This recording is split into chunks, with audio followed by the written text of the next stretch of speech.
Velkommen til Qaduaq i Nuuk. Velkommen til vælgermøde i forbindelse med Folketingsvalget den 18. juni. Vi har et spændende program til jer de næste små timer, 2 timer, hvor vi forhåbentlig bliver klogere på kandidaternes standpunkter inden for en lang række emner. Vi har været med vores kamera på gaden i Nuuk. Vi har spørgsmål sendt til os fra jer via vores Facebook-side, Valg i KNR, og så har vi forhåbentlig spørgsmål her fra salen.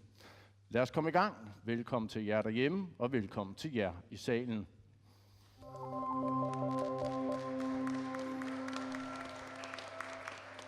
Og velkommen til jer kandidater fra de 5 opstillede partier. Er I klar? Ja. Godt. Korte, klare, præcise svar. Intet mindre kan gøre det. Vi starter traditionen tro med 1 minut til hvert parti. Fri taletid. Udnyt den. Det er, hvor den tilfældige lodtrækning har gjort. Det er Inuit Ataqatigiit, der ligger ud. Så værsgo, de næste 60 sekunder er jeres. Qujanaq, mange tak. Og velkommen til, både til seerne og til lytterne, men også til dem, der er herinde. Vi er jo i hård konkurrence med et fantastisk vejr udenfor, så det er rigtig rart at se så mange mennesker, der støtter os. Der er jo få dage, til vi skal til valg, og det er et rigtig vigtigt valg, og det er ikke ligegyldigt, hvor man sætter sit kryds. Fra Inuit Ataqatigiit, der har vi 4 medlemmer. Vi har Johan Lund Olsen, vi har Karo Thomsen Fleischer, vi har Mutti Borup Egede, og så mig, Aya Chemnitz Larsen. Vi går til valg på selvstændighed, men på et bæredygtigt grundlag. Vi er ambitiøse omkring vores arbejde i Folketinget. Vi har opnået rigtig store resultater, og det vil vi blive ved med at gøre. Vi tror rigtig meget på, at vi skal have genskabt troen på Grønland, også i forhold til udlandet. Vi skal have genskabt interessen for at vil investere i vores land, fordi det er med til at sikre, at der er råd til en tryg barndom, der er råd til en værdig alderdom, og det sikrer også, at der er jobs til vores arbejdsdygtige, og det sikrer, at folk har lyst til at blive her, og folk har lyst til at komme tilbage igen. Det er det, der er rigtig vigtigt for os. Vi vil gerne række hånden ud til den anden kandidat, som også kommer i Folketinget. Vi håber jo på at få en plads. Vi tror, det er rigtig vigtigt, at vi er et samlet folk, fordi et samlet folk er et stærkt folk. Tiden er gået. Ja. Vi blev lige lidt snydt af vores fine stopord her, der gik lidt i stå, men de næste 60 sekunder er jeres. Atassut, værsgo. Tak skal du have. Atassut går til valg på et konstruktivt rigsfællesskab. Vi går til valg på et positivt samarbejde i rigsfællesskabet, og det vil vi gerne være det ene parti til at repræsentere. Vi går til valg på, at statsansatte får lige vilkår her i Grønland. Vi går til valg på at skabe en investeringsfond, et samarbejde mellem Grønland og Danmark for at skabe arbejdspladser her i Grønland. Vi går til valg på at fjerne grænsehindringer, det vil sige, at det skal være nemmere at flytte internt i rigsfællesskabet. Vi skal have et godt forhold til hinanden på et oplyst grundlag. Derfor vil vi arbejde for blandt andet at skabe bedre samspil i rigsfællesskabet og bedre information internt. Så vel Atassut. Tak. Meget fornemt. Så gør vi klar til de næste 60 sekunder, der er til jer fra partiet Naalaq. Værsgo. Mange tak. Kære vælgere, partiet Naalaq stiller op med 2 kandidater til Folketinget. Dan Rasmussen, Per Rosing Petersen. Vi stiller op med sloganet et folk, et pejlemærke. Inuit Ataqatigiit, vejen mod øget selvstændighed. Vi stiller op for Grønland, fra den lille bygd til den store by, og for vores landsmænd i Danmark. For tilsammen er vi et stærkt Grønland. I vores valgprogram lægger vi vægt på blandt andet, den såkaldte tilskud skal ændres til en afgift. Hjemtagelse af udenrigspolitikken. Vi vil gerne fokusere på forsvarsområdet, på de grønlandske sæder i NATO og Arktisk Råd, og vi lægger stor vægt på, at de omdiskuterede oprydninger på gamle militære baser. Vi glemmer ikke vores landsmænd i Danmark. Tak. Godt valg. Meget fint. Næste parti er Siumut. Værsgo, de næste 60 sekunder er jeres. Mange tak. Kære vælgere, kære seere, kære lyttere. Siumut er et arbejderparti. Siumut går til valg på tryghed og udvikling. Siumut betyder fremad. I Siumut er vi ikke anti-udvikling, fordi ligesom alle andre har vi brug for jobs, indkomstsikkerhed, udvikling og nye forretningsmuligheder. Derfor en stemme på Siumut er en stemme på udvikling. Folketinget er langt væk fra Grønland, men det ting, der bliver besluttet i Folketinget, har stor betydning for vores hverdag i Grønland. For vores fiskere omkring søfartsregler, for vores retssikkerhed omkring retsvæsenet. Derfor er det stadigvæk meget at arbejde i Siumut. Siumuts kerneværdier er lige med udvikling og tryghed. Derfor en stemme på Siumut er en stemme på udvikling, og jeg kommer her i dag med arbejdstøj. Tak. Meget fornemt. Rosinen i pølseenden, men ikke mindst, det er partiet Demokraterne. Værsgo, ordet er jeres. Mange tak. Demokraterne i Folketinget får indflydelse på områder, der drejer sig om Grønland. Det er vigtigt, at vi er til stede i Folketinget og tager arbejdet seriøst. Vi vil arbejde for et styrket samarbejde i Nordatlanten. Ved vi samle de 4 mandater, står vi stærkere og mere ligeværdigt over for den danske stat. Demokraterne viser, at vi kan samarbejde. Det kan vi også i Folketinget. Vi vil bruge vores indflydelse til at sikre økonomisk fremgang på Grønland. Der skal oprettes en investeringsfond, som skal sikre udviklingen af den grønlandske infrastruktur. De grønlandske virksomheder skal tages med på erhvervsfremstød, når den danske stat rejser ud i verden. Dette skal sikre, at vi også i fremtiden har råd til velfærd. Grønland skal have sin egen forsvarsuddannelse, så grønlandske søfolk i fremtiden kan deltage i patruljering og redningsaktioner i de grønlandske farvande. Men frem for alt vil vi knokle for, at Grønland bliver betragtet som en troværdig og stabil samarbejdspartner. God debat. Meget fornemt, tak for det. Og så giver vi ordet næsten fuldstændig til vælgerne. Det første spørgsmål, I skal svare på, det har jeg skrevet ned her. Det kommer fra Facebook, fra Hans Mikkelsen, der spørger: hvad mener du om, at partierne traditionelt har besluttet sig på forhånd for, hvem det vil pege på som statsminister? Ja, kan vi starte med det? Vi kan jo starte med Siumut. I har sagt klart og tydeligt, I vil pege på Helle Thorning. Hvorfor har I det? Som udgangspunkt, som jeg også nævnte i min indledning, Siumut er et gammelt arbejderparti. Vi står for de samme kerneprincipper, kerneværdier som socialdemokratiske principper. Derfor har vi valgt Rød Blok på forhånd. Vi ved, at de ting, som vi vil arbejde for, et solidarisk samfund og et samfund, hvor der er lige muligheder for alle, så vidt muligt, det er de værdier, som vi går til valg på, og derfor en stemme på Siumut, en stemme på Rød Blok, en stemme på Siumut er ikke en stemme på Dansk Folkeparti. Per Rosing Petersen, Alarak vil til gengæld ikke pege på en statsministerkandidat fra start. Hvorfor vil I ikke det? Fordi vi først og fremmest er et grønlandsk parti, og vi skal arbejde for det grønlandske samfund som en helhed. Og det er utrolig vigtigt, at vi gør det på den her måde, og på forlås ikke pege på hverken Helle Thorning-Schmidt eller Lars Løkke Rasmussen. Det er ufattelig vigtigt, fordi vi står i en situation, hvor vi kan være den bærende vægt mellem blå og rød blok. Og i sådan en situation er det utrolig vigtigt, at vi har nogle klare budskaber for Grønland og sige, at vi har nogle krav her. Hvis det er sådan en blå blok, vi går mest til vores betingelser, så er det i orden, fordi vi arbejder på det grønlandske folk. Eller hvis det er det røde, så er det også helt fint for os. Vi skal arbejde for Grønland, og ikke om det er rød eller blå bloks statsminister. Det er Grønland, vi skal arbejde for, derfor har vi ikke nogen valg. Alassut har til gengæld valgt at melde ud, at I støtter blå blok. Det gør vi. Det er ud fra 2 ting. Det er, vi skal være et troværdigt samarbejdspartner. Vi har de samme værdier med Venstre, og derfor har vi også valgt Venstre. Og historisk set, så har Venstre altid været det parti, der lyttede til grønlandske ønsker og imødekommet de fleste af ønskerne. Det er derfor, at vi har valgt Venstre, fordi vi er et fællesskab.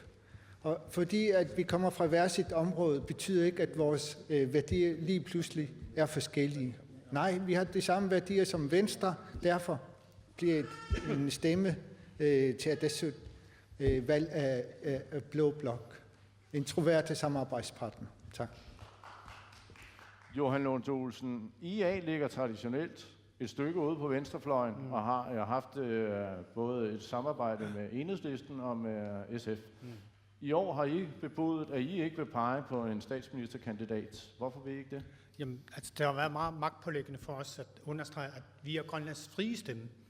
Det har vi bevist gennem de sidste 4 års arbejde i det danske Folketing, hvor vi har kunnet samarbejde med samtlige partier. Så det vil vi gerne insistere på at fortsætte med. Vi er fortsat Grønlands frie stemme. Vi har ikke ville kæmpe Lars Løkke Rasmussens sag. Vi har ikke ville kæmpe Helle Thorning-Schmidts sag, fordi at det primære for Inuit Ataqatigiit, og det har vi også vist igennem de seneste 4 års arbejde i Folketinget, at vores primære sigte, det er, at vi skal kæmpe Grønlands sag og hele den grønlandske befolknings interesser. Det er jo det, vi skal varetage. Det er derfor, vi vælges, fordi vi er jo kun 2 medlemmer i det danske Folketing, og hvordan varetager man det bedst? Det er ved at varetage de grønlandske interesser frem for Helle Thorning-Schmidt eller Lars Løkkes interesser. Demokraterne har også historisk en tilknytning til den modsatte side, til den højre side af Folketingssalen, men i år vælger I også at sige, at I vil ikke pege på nogen fra start af. Hvorfor det? Altså, vi har et teknisk samarbejde med Radikale Venstre, det er vi rigtig glade for. Men bare fordi vi har et samarbejde, betyder det ikke, at vi er det samme parti. Vi er demokraterne, og vi har vores holdning til tingene. Vi repræsenterer Grønland nede i Folketinget, og ikke en eller anden blokpolitisk interesse nede i Folketinget. Det er rigtigt, det er Radikale Venstre, I har et teknisk samarbejde med. Siumut, har man ikke lagt alle kortene over og så sig selv på forhånd, når man har valgt ud? Jeg mener, som det ser ud lige nu, så kan mandaterne fra Grønland jo blive tunge på vægtskålen. Det kunne man jo bruge aktivt til at søge maksimal indflydelse frem for at pege på en kandidat fra start af. Overhovedet ikke. Vi fra Siumut vil mene, at man kan sagtens få maksimal udbytte under forhandlingerne til en regeringsdannelse, hvis man på forhånd også har tilkendegivet, hvilken fløj man vil støtte. Altså, i Siumut er vi ikke i bakgear. Vi kigger fremad. Vi peger ikke på, at hvilken statsminister, der vil lave et grønlandsministerium. Altså, i dag, det områder, som handler om Grønland, det ligger ind under statsministeriet og udenrigsministeriet. Det er nogle af de mest magtfulde ministerier i Danmark. Og hvis man skulle lægge det ud på et nyt ministerium, væk fra magtens centrum, så vil Grønland få mindre indflydelse internationalt set. Og derfor synes vi, at det bedst mulige kort, vi har på hånden, det er at være en troværdig samarbejdspartner. Vores kerneprincipper, det er kerneværdier, det er på rød blok. Vi er ikke til salg for den, der har det bedst mulige kort på, eller et tilbud. Vi sælger ikke ud af vores kerneprincipper til blå blok, fordi vi synes, det måske ikke har givet et bedre tilbud. Men vi kan sagtens forhandle et godt resultat, selvom vi på forhånd har sagt rød blok. For Tina Alrak, har han ikke en pointe her? Er det ikke troværdigt at melde ud fra start af? Vi har jo et værdigrundlag, og det værdigrundlag peger vi også på en kandidat fra. Vi er jo partier fra Grønland, og vi har grønlandske værdier. Og jeg har ikke set og mener ikke, at hverken rød eller blå blok, at de laver, at de arbejder for Grønland. Nej, det er de grønlandske partier, der arbejder for Grønland. Og derfor synes jeg, det er vigtigt, at man ikke lægger kortene ud på forhånd, fordi hvis vi stemmer det ene og det andet, så ved vi på forhånd, at det her, det kommer til at ske. De kommer hen til os alligevel, så hvorfor tilbyde dem noget? I har stadigvæk historisk et samarbejde med venstrefløjen, men man kan jo godt sige, at de sidste 4 år har været pagre på egentlige resultater. Er det derfor, I nu måske skyder med lidt skarpt på den røde side af Folketinget og siger, der er ikke kommet nok, derfor vil vi ikke på forhånd pege på jer? Er det sådan, det skal forstås? Altså, der er ingen tvivl om, at man har opnået rigtig mange ting. Man har også fået rigtig mange udvalgsposter, som har været med til, at man har kunne søge indflydelse og kunne gøre en forskel. Der er ingen tvivl om, at det er et rødt parti, og vi er røde ind til benet. Vi er langt fra jeg har også en rød jakke på. Vi er langt fra en blå blok i vores ideologi, det er der ingen tvivl om. Men så man kan ikke sige, at vi på forhånd vil pege på en blå blok eller på en rød blok, fordi vi synes også, der mangler nogle indrømmelser fra den nuværende regering, og der mangler at blive lyttet meget mere til Grønland. Det er jo også derfor, vi har stillet et konkret krav i forhold til det her med at få en minister for Arktis og for rigsfællesskabet, fordi det er med til at skabe et større fokus. Hvis vi så tilbage i 2013... Hvilke indrømmelser er det, du gerne vil så for den regering, der sidder nu? Et konkret eksempel. Hvis vi ser tilbage til 2013 for eksempel, så fik statsministeren en påtale fra statsrevisorerne i forhold til beredskabet, fordi man ikke havde haft fokus nok på rigsfællesskabet og på Arktis. Det er et meget konkret eksempel på, at man fra den danske regering ikke har fokus nok på de grønlandske forhold. Jeg tror faktisk, det er Demokraterne, der har markeret først. Jeg vil gerne lige rette på dig først, fordi du siger, at vi først melder ud, at det er først nu, vi melder ud, om vi tager den højre eller venstre. Det gjorde vi faktisk under sidste folketingsperiode, så det vil jeg lige rette dig på. Med hensyn til Arktisk Råd, hvor IA kommer med den undskyldning om, at der ikke har været fokus nok, det er simpelthen fordi, at folketingsmedlemmerne ikke har været dygtige nok og ikke har været synlige nok i Folketinget. Hvis man havde været synlig nok under den her valgperiode, så havde man ikke haft brug for en rigsfællesskabs- og arktisminister. Okay. Anasuts, har I ikke solgt, som jeg også spurgte Siumut om, har I ikke solgt jeres mandat? Kan man ikke sælge det dyrere, når man nu står til måske at blive tunge på vægtskålen? Vores principper er ikke til salg. Det er det vigtigste for os. Og historisk set så har Blå Blok altid imødekommet vores grønlandske ønsker. Jeg skal lige sige, at i forhold til samarbejdspartnere, der er det vigtigt, at man på forhånd ved, hvem man støtter, men det er ikke dermed sagt, at man ikke vil fremkomme med nogle krav. Jeg synes, det er mere betænkeligt, når IA i dag bliver støttet af Dansk Folkeparti i forhold til den grønlandske ministerium, det gerne vil tilbage til. Det vil bombe Grønlands forhold til Danmark tilbage til kolonistatus, fordi den direkte forbindelse mellem formand for naalakkersuisut og statsministeren, som sker i dag, den bliver forringet via en anden ministerium, og det synes jeg er en forringelse af samarbejdet. Tværtimod, den direkte samarbejde, der sker mellem departementer her og ministerier i Danmark i forskellige områder, den fungerer fint, den skal vi bare udbygge, og det er vigtigt at nævne konstruktiv tilgang til arbejde er langt vigtigere end i forhold til det, man hele tiden siger, men vi selvstændighed for selvstændighedens skyld, samtidig med, at man vil kræve penge af rigsfællesskabet. Det hænger ikke sammen for os. Vi vil gerne rigsfællesskabet. Derfor siger vi også, at vi vil udbygge samarbejdet i rigsfællesskabet til det bedre, end det er i dag. I får selvfølgelig lov til at svare på lige om lidt, men jeg er sikker på, at Siumut kan være med til at bære lidt benzin på bålet her. Altså, mange af de ting, der er opnået i den her valgperiode, er jo sket gennem samarbejde. Og alle siger jo, at samarbejde det er nøglen til udvikling. Og vi har et godt samarbejde med Socialdemokratiet. Det er det største parti i Danmark. Og mange af de udvalgsområder, vi har fået, det er gennem samarbejde. Og man er med til at beslutte ting, når man er med til møder. Og derfor, vi skal huske på, at det grønlandske medlem, det er 2 medlemmer blandt næsten 180 mennesker. Og derfor er samarbejde, det er meget vigtigt. Og det er vigtigt at være et troværdigt samarbejdspartner. Og vi har opnået rigtig mange ting i Folketinget. Det kan man se, uden at jeg skal remse det hele op her i vores lille folder. Men skrækscenariet for os, det er, at Søren Espersen, han bliver den nye grønlandsminister. En kommentar fra IA. Altså, vi er naturligvis glade for, at der er meget fokus på os, netop omkring det her spørgsmål. Altså, vi skal lige understrege igen. Vi snakker ikke om et grønlandsministerium. Vi snakker altså om et minister for Arktis og rigsfællesskab. Jamen, prøv lige, må jeg gentage igen. Vi snakker om minister for Arktis og rigsfællesskabet. Netop fordi, selvom vi fik selvstyre i 2009, så har vi altså stadigvæk en masse sagsområder, som man lovgiver om fra det danske Folketing. Der er tale om 32 sagsområder. Udover det, så er der det udenrigs- og sikkerhedspolitiske område. Udover det er der hele penge- og valutapolitikken. Så er der hele spørgsmålet omkring statsforfatningen osv. osv. I de her opgaver, der har den danske statsminister, som også er minister for hele rigsfællesskabet, ikke varetager sine opgaver godt nok, fordi Danmarks fokus flyttes mere og mere over mod EU. Grønland er ikke medlem af EU. Vi meldte os ud i 1985. Danmark integreres mere og mere i EU. Udenrigsministerens fokus, den flytter sig også mere og mere mod EU. Bare et eksempel. Hele Jeg sagen tror, vi har omkring... forstået pointen her. Så Det er fint. vi skal have Men koordineret tingene meget bedre. lad os lige vente den hurtigt. Vi kan starte med demokraterne. Et ministerium for Grønland, for Arktis og for rigsfællesskabet. Er det en god idé? Nej, det mener vi bestemt ikke, det er. Det er et skridt tilbage.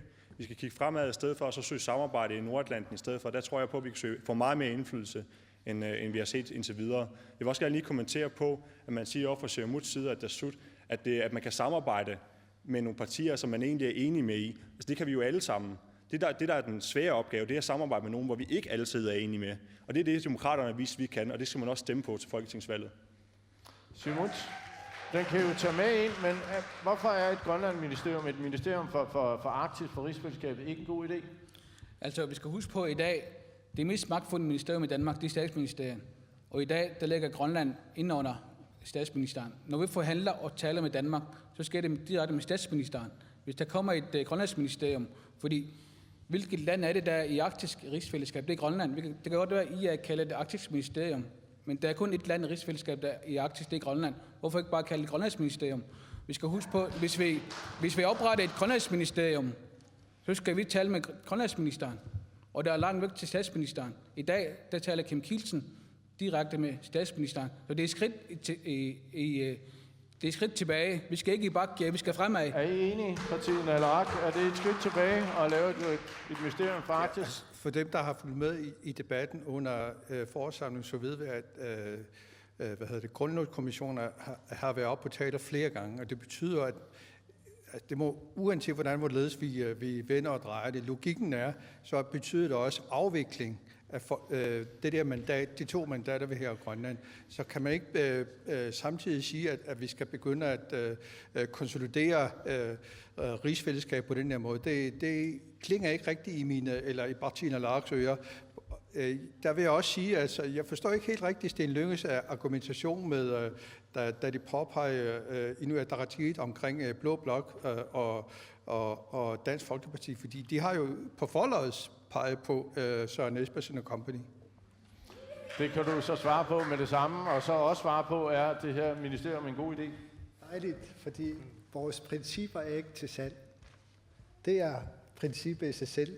Og det er vigtigt, at man klart melder ud, hvem man peger på. Fordi det er vigtigt for vælgerne at vide, hvor har vi Sten, eller hvor har vi Adasut, hvor har vi Jonas. I ved, hvor vi har hinanden her i partiet. I et samarbejde med det mest selvstyrelovskritiske parti i det er Danmark. ikke Dansk Folkeparti, vi kommer til at samarbejde med. Det er Venstre. Og det er over for dem, vi har nogle krav. Og så må det gennemføres, fordi Venstrepartiet er næststørste i Folketinget lige nu. Når det er sagt, så vil jeg sige, at IA har begrundet deres ønske om Grønlands ministerium, kald det hvad I vil, for et bevis på, at danske partier i Folketinget manglede grønlandsk politik. Og det synes jeg er at skyde sig selv i foden. Det er fordi de grønlandske medlemmer har været for usynlige i Folketinget. Det er derfor, at de danske partier mangler ifølge IA Grønlands politik. Så det vil vi gerne gøre noget ved. Om det her der. Vi har i hvert fald fundet ud af, at IA er meget alene om det her ønske, men vi har kun nået et spørgsmål. Vi har masser af spørgsmål endnu, så vi springer videre til det næste, som også er fra Facebook. Det er fra Dorte Christiansen. I har været lidt inde på det, men nu får I det alligevel. Hun spørger, hvad er jeres vigtigste mærkesag? Vi kunne starte med dig, Per Dan Rasmussen fra Tina Naleraq. Hvad er din vigtigste fokusområde, hvis du kommer i Folketinget? Det vigtigste fokusområde, det er, at vi fra partiet Naleraq, vi vil arbejde for Grønland mod et mere selvstændigt Grønland. Og heri, der indgår der nogle ting, hvor vi skal hjemtage. For det første, det vigtigste, vi vil hjemtage, det er udenrigspolitikken. Hvordan vil I gøre det for Folketingssalen? Hvad siger du? Hvordan vil I gøre det for Folketingssalen? Vi vil gerne arbejde for, at udenrigspolitikken, den skal hjem til Grønland. Vi vil selv have lov til at forhandle med udlandet, blandt andet om Pituffik. Vi vil gerne selv have lov til lave handler med resten af verden, og vi vil selv gerne føre vores... Men hvis udenrigspolitikken skal tilbage til Grønland, så er det jo ikke en beslutning, der bliver taget i Folketinget, så er det en beslutning, der bliver taget i Grønland.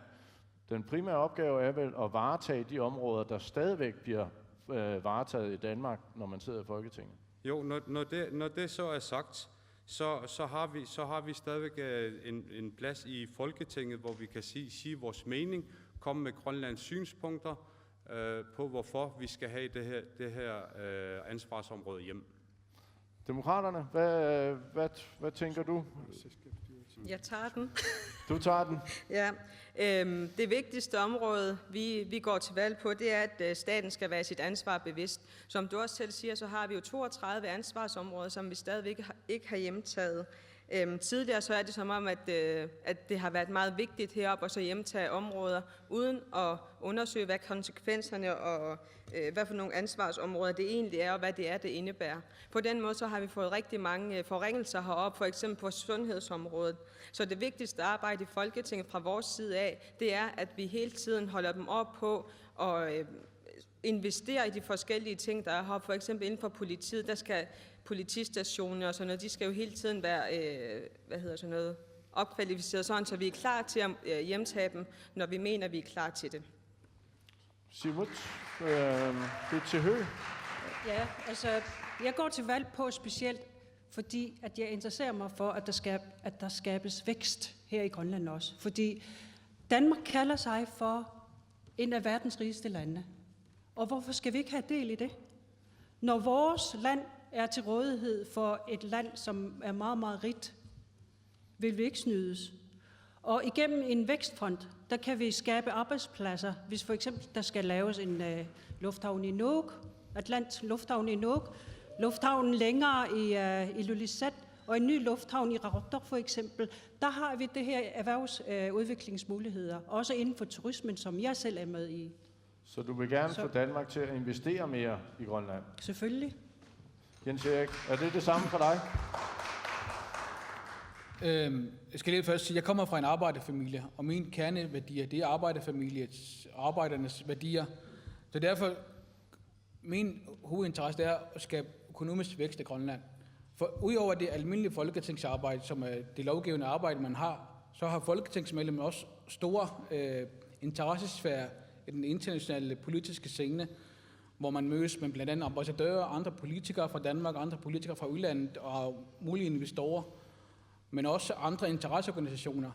I Grønland har vi jo masser af muligheder for erhvervsudvikling, men vi skal have investeringer udefra, og en af de ting, som jeg synes er vigtigt for et folketingsmedlem, det er at være ambassadør og tiltrække investeringer. Hvad er det for nogle muligheder, du snakker om? Bitte nævnte lidt på nogle af de ting, der kunne være en mulighed, men også inden for råstofområdet er der også masser af muligheder, og inden for turisme. Men også fiskeri er et område, som vi i Grønland gennem mange år har haft udviklet. Men når vi for eksempel sætter kvoter, så bruger vi fra Siumut anerkender vi både biologernes, men også den, man kalder for den traditionelle viden. Og en af de ting, som jeg synes, vi bliver nødt til at arbejde for, det er, at den traditionelle viden er lige så vigtig som den videnskabelige viden. Og derfor, når man sætter kvoter, så sætter vi kvoter via de to videnskaber. Men og det ting, har vi vel ikke så meget for. med Folketinget at gøre? Nej, men lovbearbejdet, det er det, der er ekstremt vigtigt. Man mødes også med arktiske ambassadører og alle mulige andre, og man er også med til mange konferencer, hvor man kan komme med synspunkter. Derfor synes jeg, det er vigtigt, man har det her med i bagagen. Så en tillidsfuld person. Aya Chemnitz Larsen, hvad er den vigtigste sag for dig? Jeg synes, udover noget af det, der er blevet nævnt omkring investeringer, så tænker jeg, at det er rigtig vigtigt at huske på, at Folketinget er en platform for Grønland, både i forhold til Danmark, men også i virkeligheden i forhold til resten af verden. Der er rigtig mange beslutninger i Folketinget, som træffes om os, i forhold til ægteskab, det vender i forhold vi til tilbage børns til. rettigheder. Lad os komme med din mærkesag til at starte med men det det er spørgsmål. nogle af mine mærkesager, fordi jeg har altid kæmpet for, at de forhold, som borgerne lever under, at de er optimale.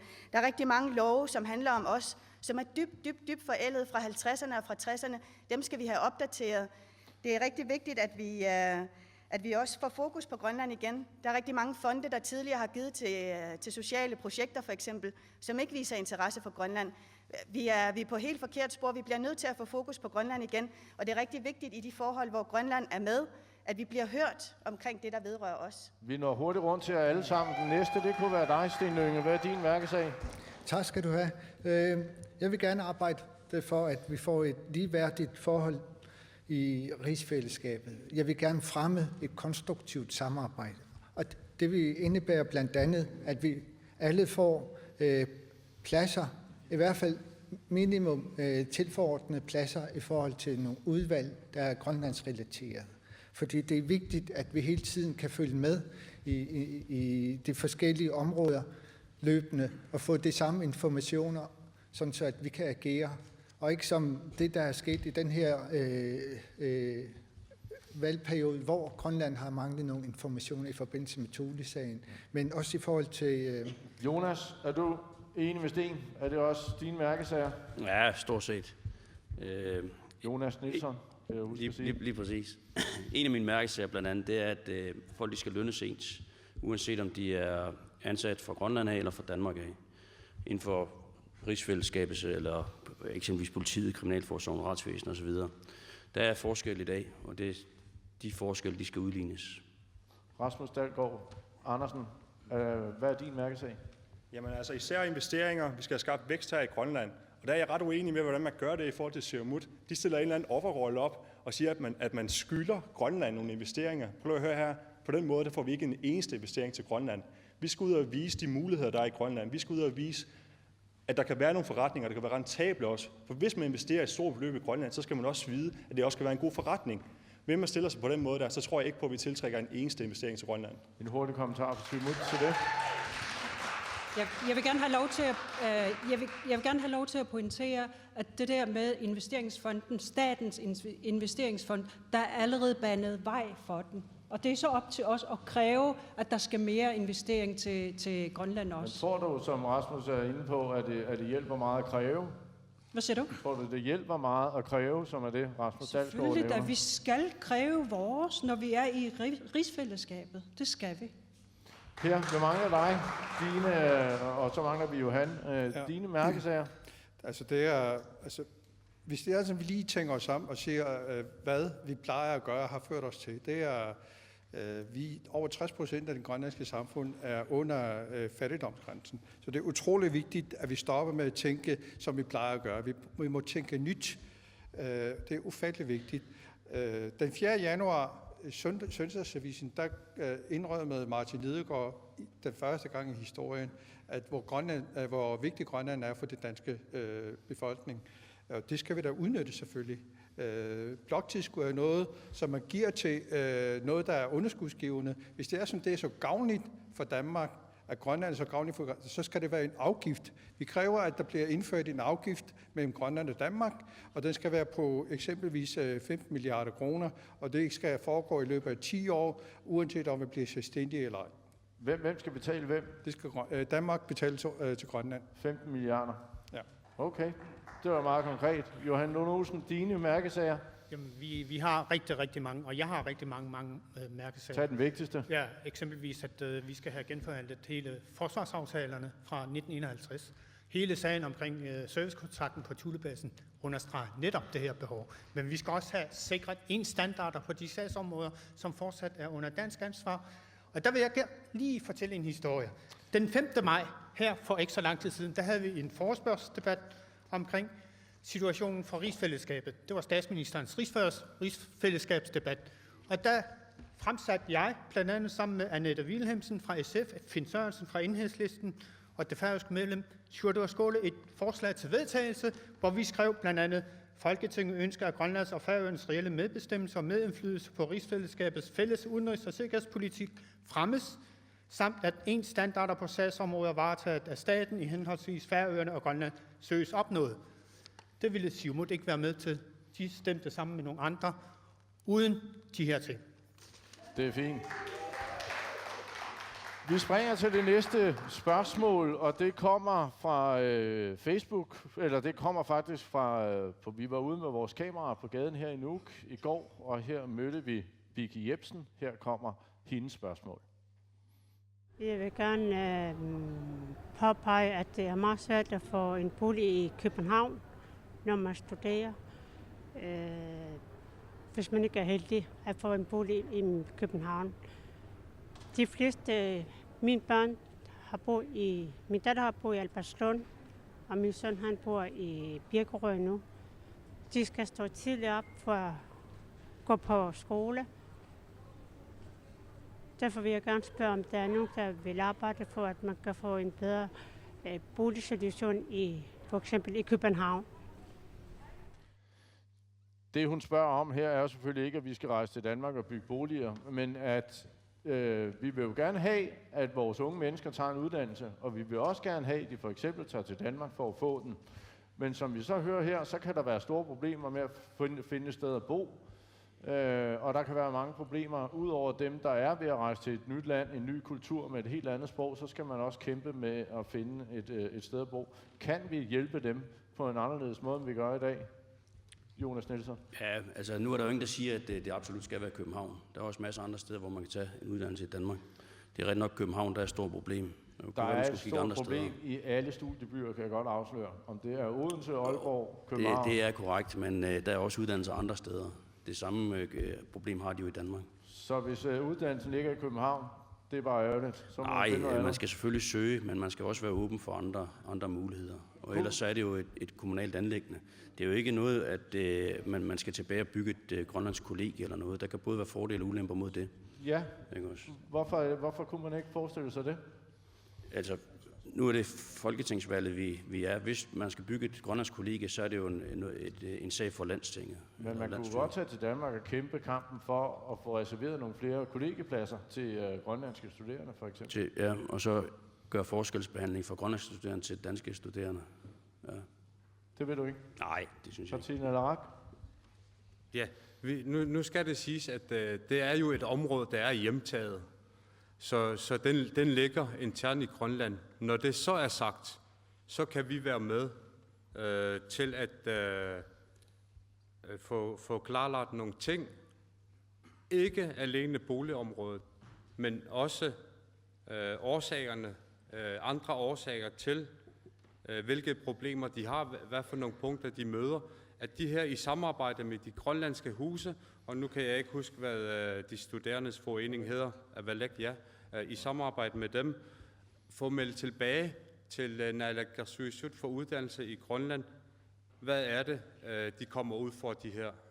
Man kunne vel godt forestille sig, Simon, det nogle løsninger, man kæmpede for som folketingspolitiker for at skaffe mere plads og muligheder for de studerende, der gerne vil tage sig en uddannelse i Danmark?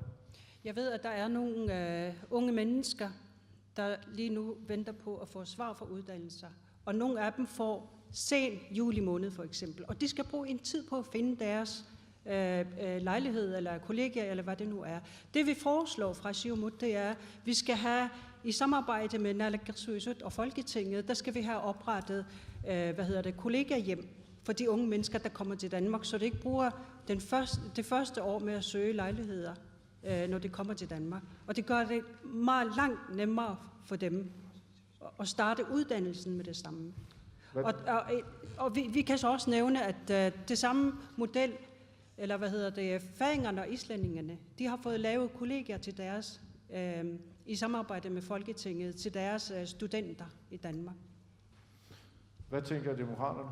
Ja, først og fremmest så vil jeg sige, at jeg er meget glad for, at der er tilslutning til det her, fordi demokraterne kom jo godt nok med et forslag om det til Inatsisartut, hvor det blev nedstemt, hvor at man netop skulle bygge nogle kollegieboliger til dem, der var i Danmark. Så jeg er meget glad for, at der er positive tanker til det her nu. Dertil så vil jeg også gerne... Vil I tage kravet med til Danmark? Hvad siger du? Vil I tage sådan et krav med til Danmark? Selvfølgelig gør vi det, fordi som Bitsi hun også nævner, så er der faktisk nogen, der slet ikke har fået svar endnu. Og det er jo meget, du skal jo fra en anden kultur til en anden kultur. Du har mange ting, du skal igennem, når du skal flytte til Danmark. Så derfor der vil vi fra demokraterne også lave et påbud til Inatsisartut fra Folketinget i samarbejde med Avalek, hvad det er for nogle nødvendige oplysninger, man har brug for, når man skal flytte til Danmark. Og det skal så selvfølgelig ske i samarbejde med de studerende nede i Danmark, som ved, hvad det er, man går ind til, sådan så man har en hel håndbog, som viser vejen i Danmark. Hvad tænker Inuit Ataqatigiit? Jeg synes, det handler om flere ting, og det handler om at skabe nogle bedre vilkår for de studerende helt generelt. Og boligområdet, det er en af de udfordringer, som der er. Jeg vil gerne være med til at arbejde for at skabe nogle bedre vilkår, men jeg tror ikke på en løsning, der hedder, at man laver et sted, hvor der kun bor folk fra Grønland. Jeg tror, det er rigtig vigtigt, at man får dem inkluderet ud i samfundet, og jeg synes også, den inklusionsindsats, som IA har kæmpet for at få igennem på de 2,4 millioner kroner, er jo med til at give den her tidlige rådgivning og tidlig indsats i forhold til at sikre, at man får taget folk i hånden og får hjulpet dem i forhold til at komme videre, altså hjælp til selvhjælp. Jeg vil gerne være med til at påpege over for den danske regering, vi skal huske på de grønlandske studerende, fordi der er rigtig mange grønlandske studerende i Danmark. Der er omkring 800 til 1000 studerende i Danmark, som kommer fra Grønland. Så det er helt klart noget, som jeg gerne vil påpege som folketingsmedlem. Det er meget fint. Vi lukker den her og springer til næste spørgsmål. Og det skulle egentlig have været et klip fra da jeg var rundt i Nuuk her i går. Jeg tror, jeg snakkede med 30 mennesker. De 25 af dem sagde til mig, det interesserer mig ikke. Jeg følger ikke med.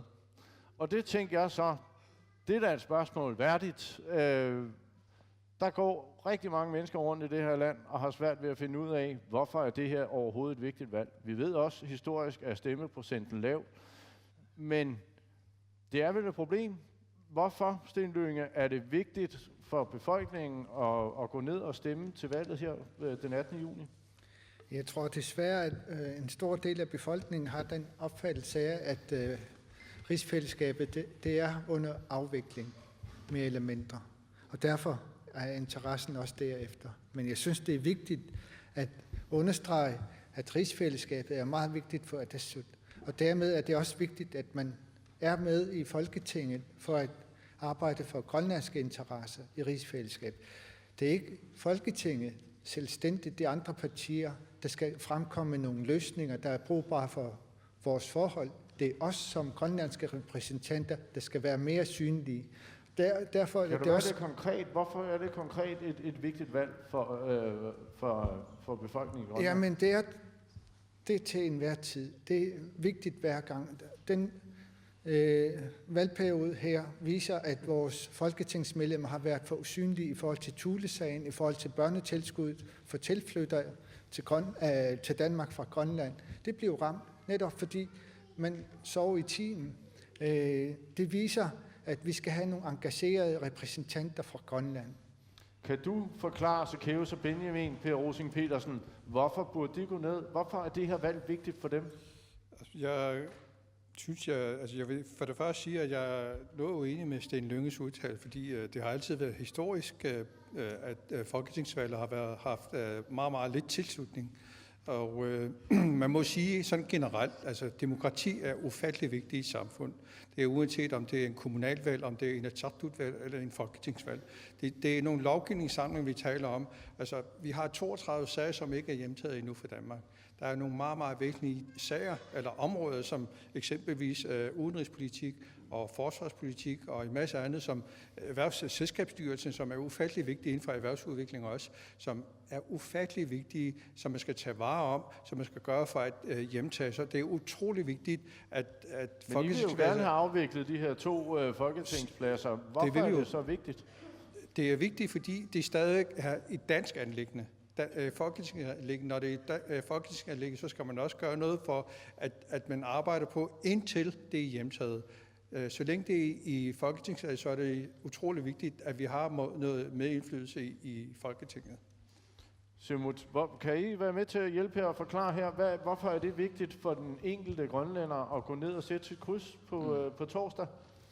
Jamen for det første, så vil jeg gerne sige, at jeg kan udmærket godt forstå interessen af lille. Folketinget er meget langt væk fra vores hverdag her i Grønland.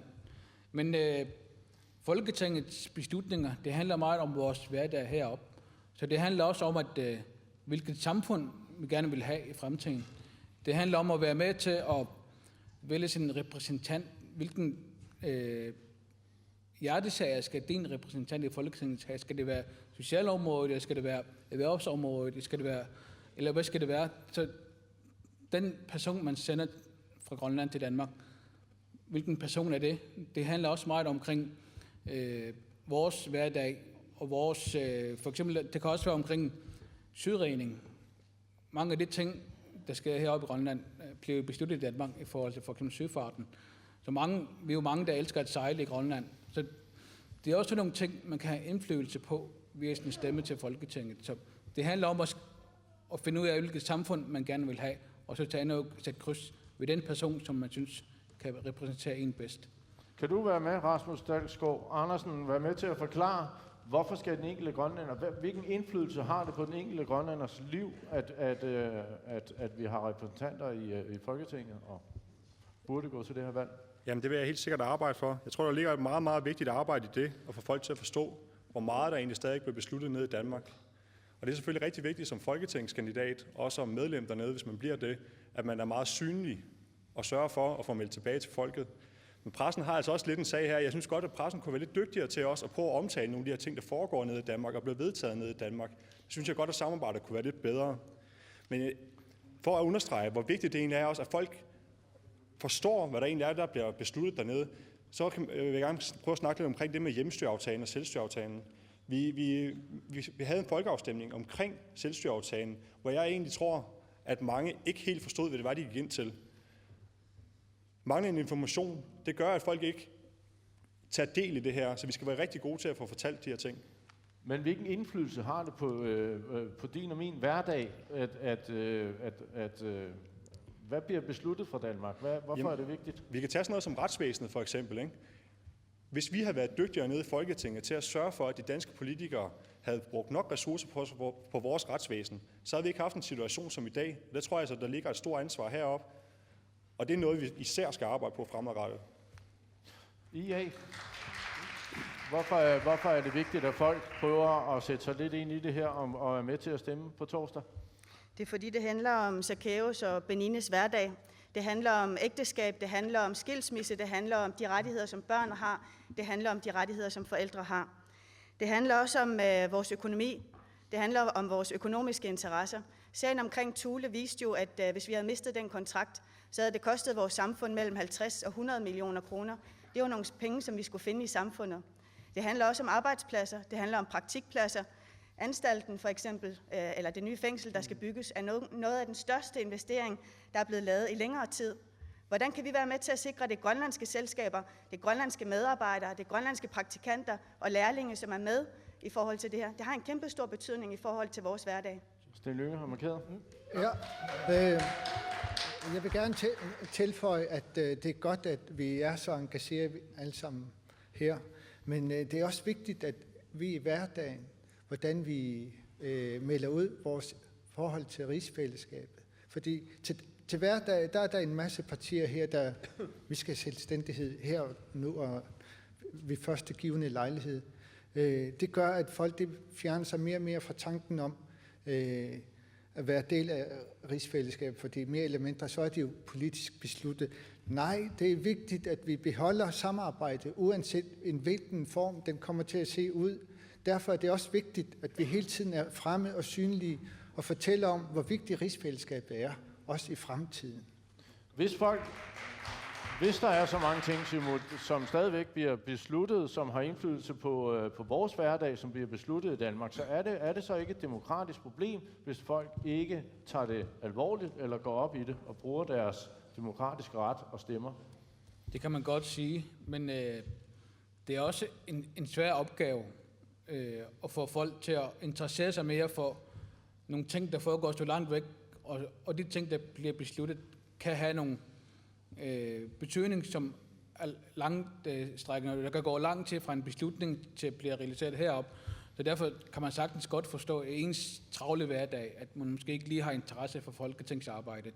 Men også, som det blev nævnt, synes jeg også, at pressen måske godt kunne være mere op på mærkerne omkring de ting, der bliver besluttet i Folketinget, som har med Grønland at gøre.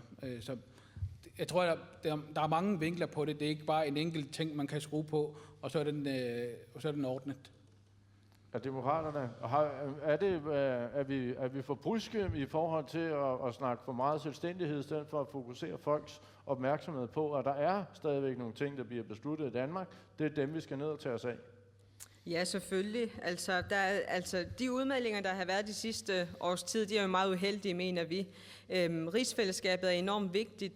Vi vil gerne have en selvstændig økonomi, men vi vil forblive rigsfællesskabet. Det er en klar udmelding, vi har. Men når du så spørger om, for eksempel med de områder, de virker for fjern, det kan godt være. Men lige så snart der kommer noget, for eksempel som importforbud af sælskind og Thulesagen, så lige pludselig så vågner folk op. Og det skal vi gøre meget længere, altså lang tid før. De skal være med i processerne hele tiden, så vi undgår sådan nogle her ting. Har I jo også travlt med at komme ud og råbe selvstændighed ret ofte. Flytter det fokus fra det egentlig handler om netop, at der stadigvæk er nogle ting, der bliver besluttet, og det er dem, vi skal tage os af?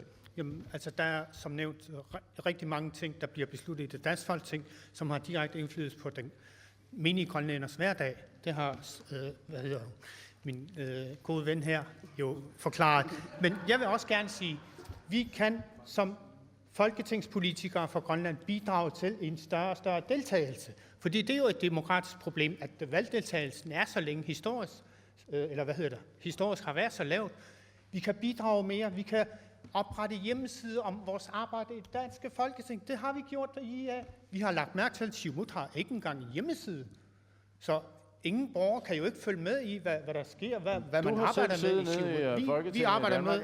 Er det ikke dit ansvar at komme ud og få fortalt, hvad der er, der foregår? Jo, det gør vi da også. Det er jo sådan, at Folketingets administration, Folketingets ledelse giver orienteringsrejsemidler, men det er hver andet år. Jeg har lige været på orienteringsrejse, men det gik så over til Østkysten, fordi der er ikke ret mange folketingsmedlemmer fra Grønland, der tager til Østkysten, Østgrønland. Der siger, jeg har lige været over og deres bygder og men det er jo tydeligvis ikke noget ud til befolkningen, når det ikke interesserer dem. Hvad siger du? Det er jo tydeligvis ikke noget ud til befolkningen, hvis ikke det interesserer dem. Der er det, jeg siger. Jamen, så må den anden mandat, som vi har i det danske Folketing fra Grønland, også bidrage eksempelvis ved at oprette en hjemmeside, hvor man fortæller om det daglige arbejde i Folketinget. Vi gør meget ud af at fortælle om det arbejde, vi laver i det danske Folketing. Det får I lige lov til at reagere på. Siumut, det er jer, der har det andet folketingsmedlem i øjeblikket. Har I været for sløve til at fortælle om, hvad det er, I laver? Uden at kaste med mudder, der vil jeg gerne bare opfordre befolkningen, tag ud og stem. Det er på den måde, vi kommer ind med vores stemmer i Folketinget. Det tror jeg bliver det sidste ord lige i den her omgang. Så kommer der nemlig en udskiftning, som finder sted nu.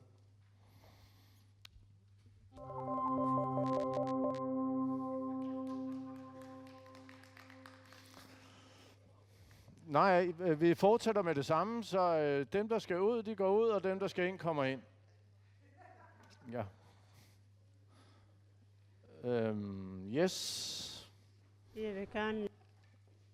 Og mens de sidste kommer på plads, så vil jeg faktisk begynde at stille spørgsmål, og så må jeg håbe, I hører det, mens I kommer på plads.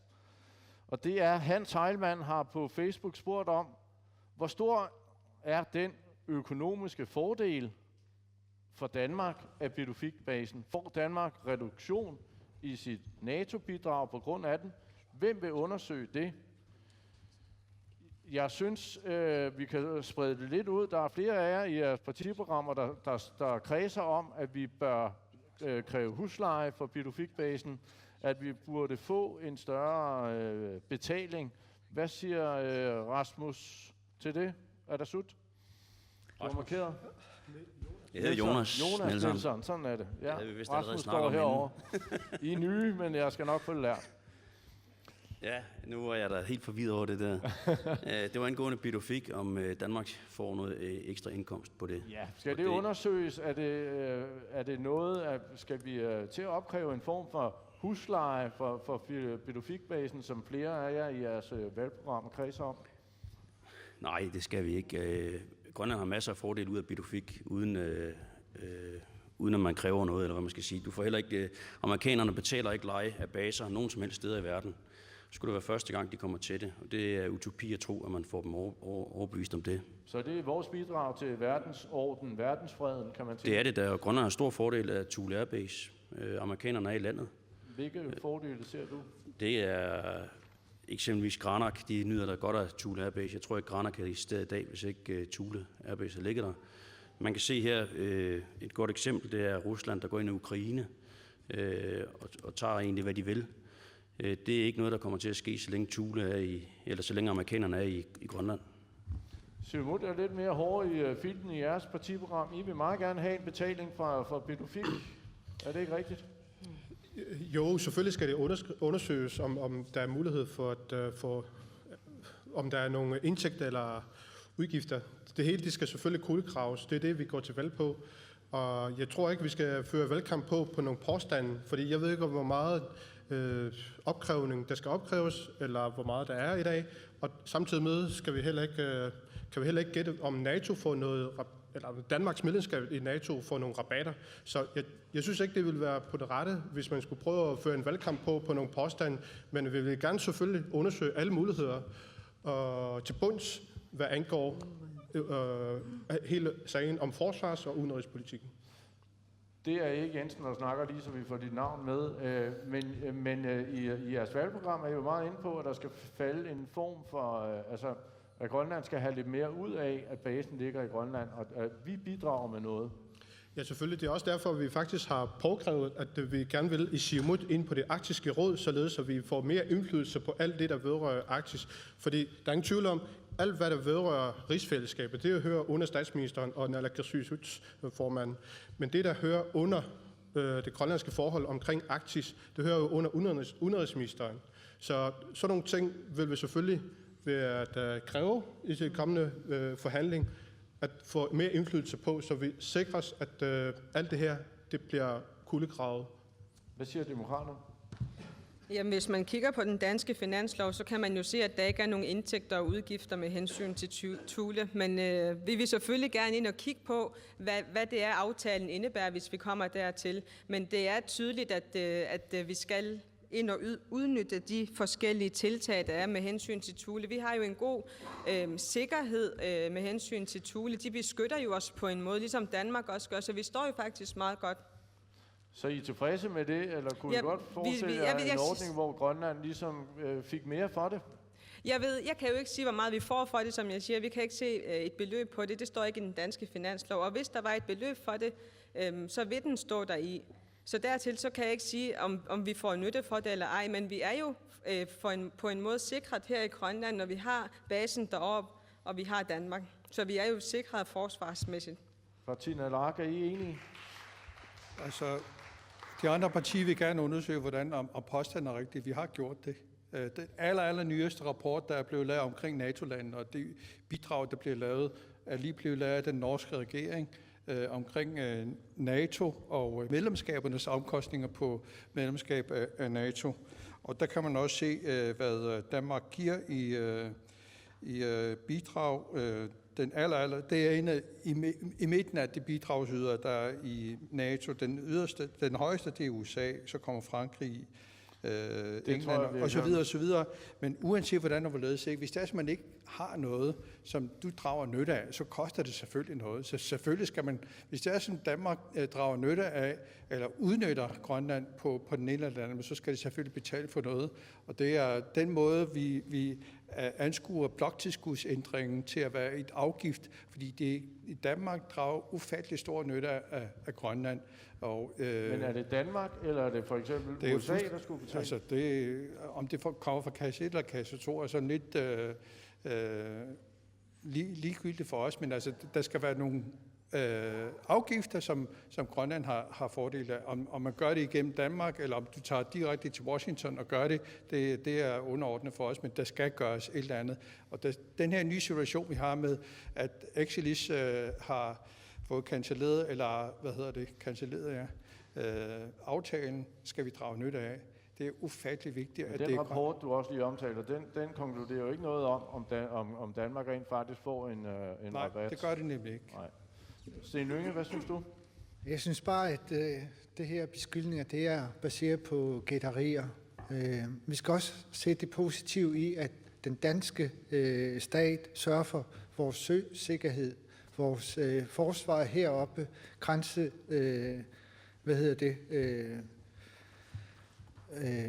det passer vores område. Så jeg synes, det er bare at sætte sig i en offerrolle, og det er ikke det, vi går til valg på fra Atasuts side.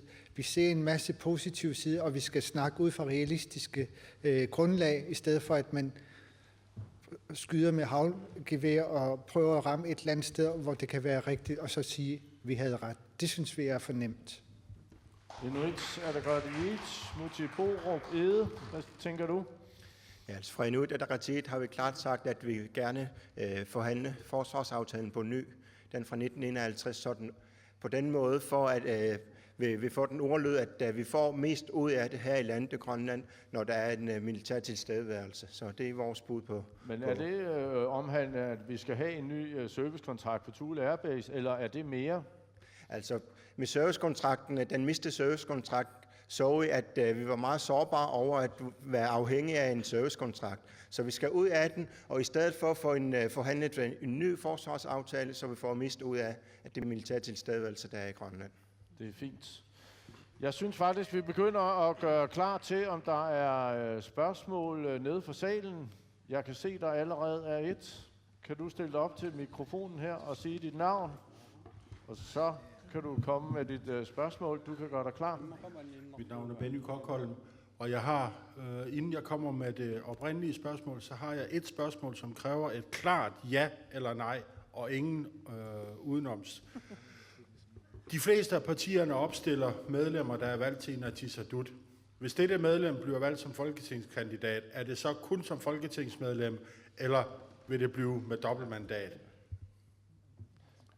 Vi kan jo simpelthen hurtigt tage det fra en ende af. Lad os starte over i dig, Muti Borup. Kunne du forestille dig et dobbeltmandat, hvis det var muligt? Nej, og alle kandidater i IA har også sagt, at de ikke vil have dobbeltkandidatur, hvis det kommer ind i Folketinget. Så det gælder også for dig? Så det gælder også mig, ja. Attasut, Jonas Nielsen? Det var noget ellers mere normalt. Det var ham, der skulle svare på det, men nej, det går vi ikke ind for. Okay. Martina Larak? Altså, vi har aldrig nogensinde været præsenteret begge steder, så det kan vi ikke svare på nuværende tidspunkt, fordi vi har aldrig prøvet det. Når vi har prøvet det, så kan vi tage en beslutning om det er noget, der kræver for stor arbejdsbyrde eller ej, så det kan vi hverken svare ja eller nej på. Men det vil jo så betyde, at du er klar til dobbeltmandat, hvis du får den ene Hvis jeg plads. kan klare det som person, så er det ikke noget problem for mig. Det er bare et spørgsmål om kapacitet. Siumut? Ja. For mit vedkommende er det så er det kun opgaven, men i Siumut har vi den holdning, at vi har gode erfaringer med, at man både sidder i Folketinget og i Inatsisartut, fordi det supplerer hinanden, og en enkelt af kandidaterne vil fastholde dobbeltmandaten. Ja. Så det er en partibeslutning. Det er sådan, vi gerne ser det. Man kan også vende det om og spørge spørgeren, om hvis man ikke ønsker det at stemme på, så har man jo andre alternativer. Det er rigtigt. Hvordan forholder demokraterne sig til det? Jamen, fra demokraterne, der stiller vi op med to folkevalgte hedder det, og så 2 nye ansigter, kompetente ansigter også, og dygtige. For mit vedkommende, så bliver det sådan, at jeg selvfølgelig tager overlov fra Inatsisartut, sådan så jeg kan sætte mig 100% ind i tingene nede i Folketinget. Det er et fuldtidsarbejde, så ja, jeg tager overlov, hvis det er. Gælder det hele partiet? Som jeg siger, for mit vedkommende. Hvad med dine kollegaer? Ja, vi er et liberalt parti, så jeg kan ikke udtale mig på vegne af de andre. Men for mit vedkommende, så tager jeg overlov. Okay. Så det var 2 ja, 2 nejer og et midt imellem. Er du tilfreds? Ja, det er godt nok. Og så er det kommer. De fleste af partierne opstiller et Inatsisartut-medlem, som fik et kanonvalg ved sidste valg, og dermed fik vælgernes meget store tillid. Hvordan vil I som parti garantere, at den suppleant, som skal ind, hvis Inatsisartut-medlemmet bliver valgt til Folketinget og ikke ønsker dobbeltmandat, hvordan at den suppleant kan indfri løfter eller vælgernes tillid, som der blev vist, den der blev valgt ind i Inatsisartut, til at de kan opfylde den plads, man valgte personen ind til? Så det var lidt kryptisk. Lidt kryptisk er det. Er I med på, hvad der bliver spurgt om? Sten, det jeg hører dig sige, det er, at hvis en rejser til Folketinget, så kommer der en suppleant ind, og man kan sikre, at den suppleant vil det grønlandske samfund har valgt folk i Inatsisartut, fordi de under folkemøderne osv. op til valget, fik befolkningens tillid til, at de vil være med til at rette op på alle de problemer, vi har i Grønland. Og nu stiller de personer op til folketingsvalget. Hvilken garanti har vi for, at den suppleant, der skal overtage pladsen, hvis Inatsisartut-medlemmerne bliver valgt ind til Folketinget, kan indfri alle de valgløfter og udfylde pladsen med kampen for forbedring af problemerne i Grønland? Spørgsmålet går hurtigt på, den suppleant, der eventuelt kommer ind i stedet for dig, kan du garantere, at han arbejder for de samme ting, som du er blevet valgt på? Det kan man vel ikke? Nu skal jeg sige dig en ting. Hos Demokraterne, der forbereder vi os i meget god tid. Så Inatsisartut-valget, det kom jo efter 18 måneder. Så folketingsvalget, det var jo sådan set planlagt, hvem det var, vi skulle have til. Så den her, den er lidt tricky for os, men selvfølgelig, jeg sidder i Inatsisartut, og selvfølgelig så har vi det mest kompetente bagland, så selvfølgelig så kommer den person ind, som skal overtage mit arbejde, hvis det bliver mig, til at påtage sig det ansvar, jeg har. I kan vel også skrive under på, at den suppleant, hvem det end bliver, er en dygtig politiker? Lige præcis, selvfølgelig. Men vi kan jo ikke bestemme, altså der er jo også i kommunalvalget i 2017, der er også nogen, der er vores dygtige kandidater, der kan stille op til det. Det er helt op til dem, så jeg skal jo ikke stå her og sige, hvad det skal og så videre, fordi valgene, eller kommunevalget og Inatsisartut-valget kan jo komme skråt eller krydse hinanden, så det er helt op til vælgerne at stemme på nogle andre alternativer, hvis man ikke er enig i den proces. Så det vil jeg bare anbefale. Kan I forstå spørgerens spørgsmål, altså baggrunden for det, Muti? Fra Inuit Ataqatigiit, så vil vi gerne forsikre, at vi vil kæmpe for det mål, som den person, som Penny måske har øjnene for, eller mener er, hendes mål skal vi nok nå i Inatsisartut. Og det er en god suppleant, der også kommer ind for, i stedet for, en som bliver valgt ind i Folketinget. Atassut, det er vel det samme? Ja, men jeg vil kun sige, at vores suppleanter bygger eller har de samme værdier, som partiet har. Men så har vi også koalitionsaftalen, som alle partier i koalitionen har bundet sig til. Så ja, vi kan godt kæmpe for vores værdier, også selvom der kommer en anden suppleant. I skal selvfølgelig også, partierne eller ret, Per Rosing Petersen, lige svare. Ja, endnu en gang, altså kapacitet er jo meget individuelt, ikke? Altså du kan også tage nogle politiske beslutninger, nogle partipolitiske beslutninger, som gør, at du ikke ønsker dobbeltmandater, men altså kapacitet er endnu en gang meget individuelt. Hvis det er, at man ikke har prøvet at tage 2 poster på en gang, så må man jo prøve det og se, om det er noget, der kan gøres, og hvis det ikke kan gøres, så må man tage en beslutning om du bliver siddende i Inatsisartut, eller om du bliver siddende i Folketinget. Jeg vil give Martha ret i, at der er en masse fordele. Selvfølgelig, der er altid fordele og ulemper i, hvordan og hvorledes du prioriterer. Men jeg vil umiddelbart mene, at der er en kæmpe fordel i at være både Inatsisartut-medlem og folketingsmedlem. Jeg tror ikke, vi kommer et svar. Jeg synes også, du har fået svar på spørgsmålet. Ja, jeg synes bare, jeg vil ind på det der med vælgertillid, og om at man vælger folk til en post, som de så forlader. Ja. Muligvis forlader ret hurtigt. Men vi har fået svar på, at det er nogle dygtige suppleanter, der kommer, der i hvert fald vil stå på mål for partiernes politik. Så kunne man jo have opstillet dem til folketingsvalget. Der er et spørgsmål hernede fra.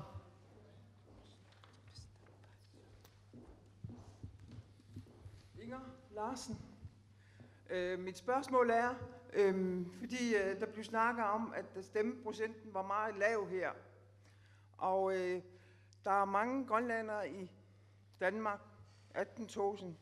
Og om man måske, hvem vil arbejde for, at alle dem kunne få et stemmeret?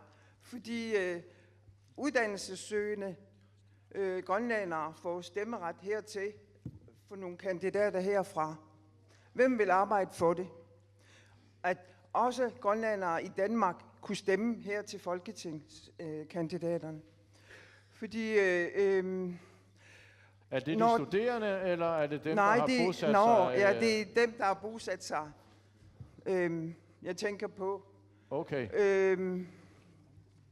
Hvis man har bosat sig i Danmark, vi tænker, jeg tror, jeg forstod de spørgsmål. Lad os høre, hvad de svarer. Er det så, hvis man har bosat sig i Danmark og bliver, så er det vel der, man stemmer. Det er der vel ikke så meget at gøre ved.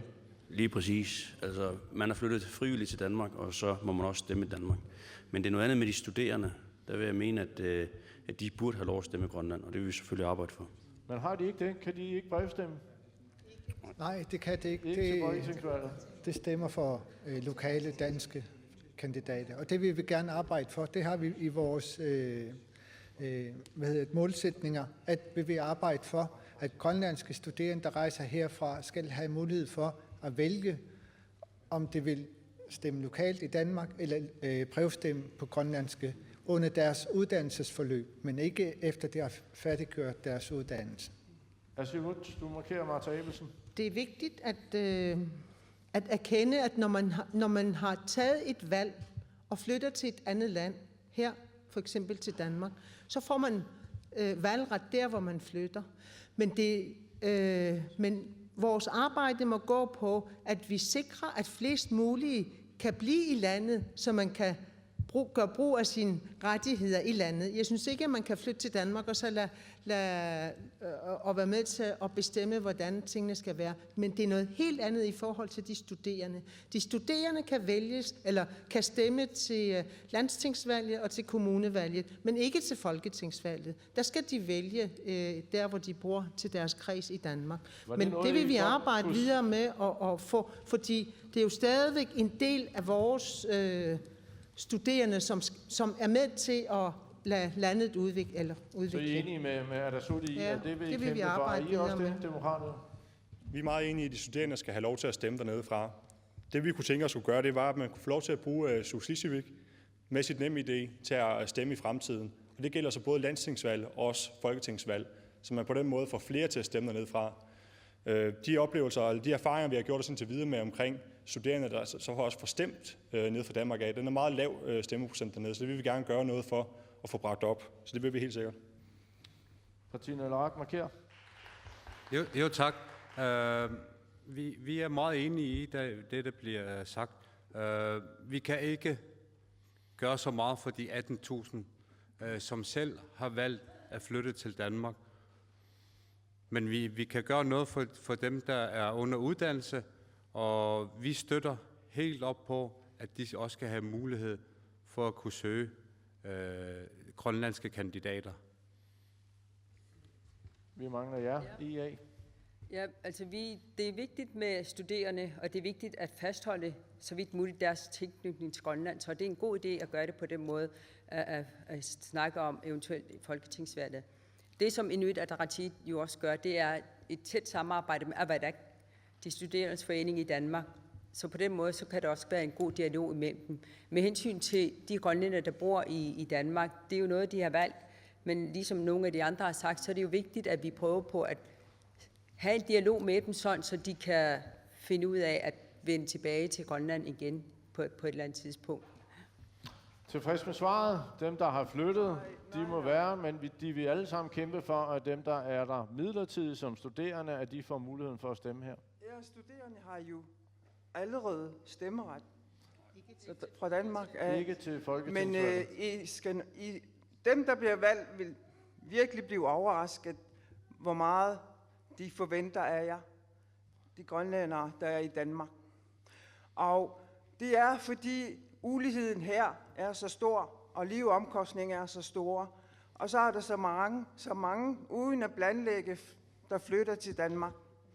Og af den grund, så er det jo ikke kun studerende, de grønlandske huse sørger for, eller skulle sagsbehandle, eller hjælpe med et eller andet. Men, og mit spørgsmål, den anden spørgsmål skal jeg lyde på, at hvad forventer I, de grønlandske huse skal bruges til? Fordi det er jo ikke kun grønlandske studerende, der er flyttet til Danmark. Spørgsmål til partierne. Rent på de grønlandske huse, skal de... Fordi der er mange, der flytter herfra. Uden en plan, var det uden sådan, en plan, ja. Okay.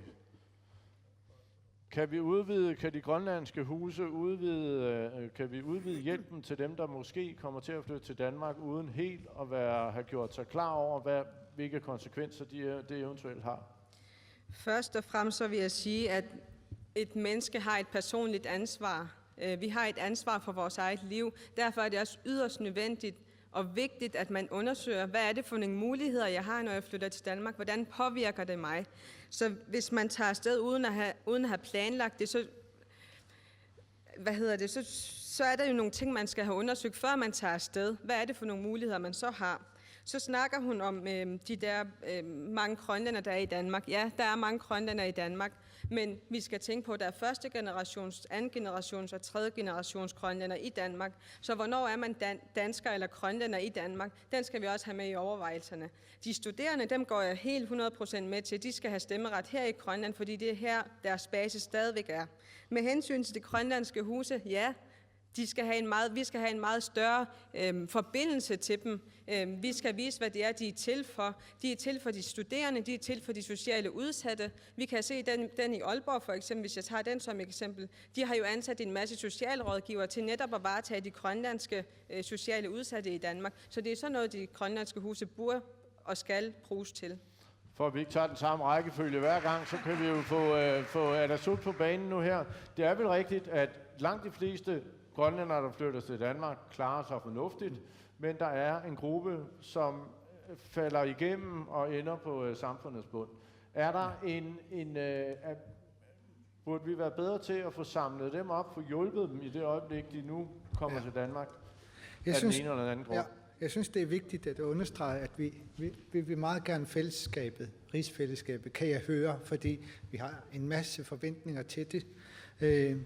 Men vi vil gerne udbygge det samarbejde til noget bedre. Vi skal give bedre informationer til vores hver enkelte dele af områder i rigsfællesskabet. Og det skal ske via lokale tiltag. Men når det er sagt, så det grønlandske huse, det får jo også midler fra Folketinget og fra kommunen og selvstyre til deres drift. Dertil er der også igangsat,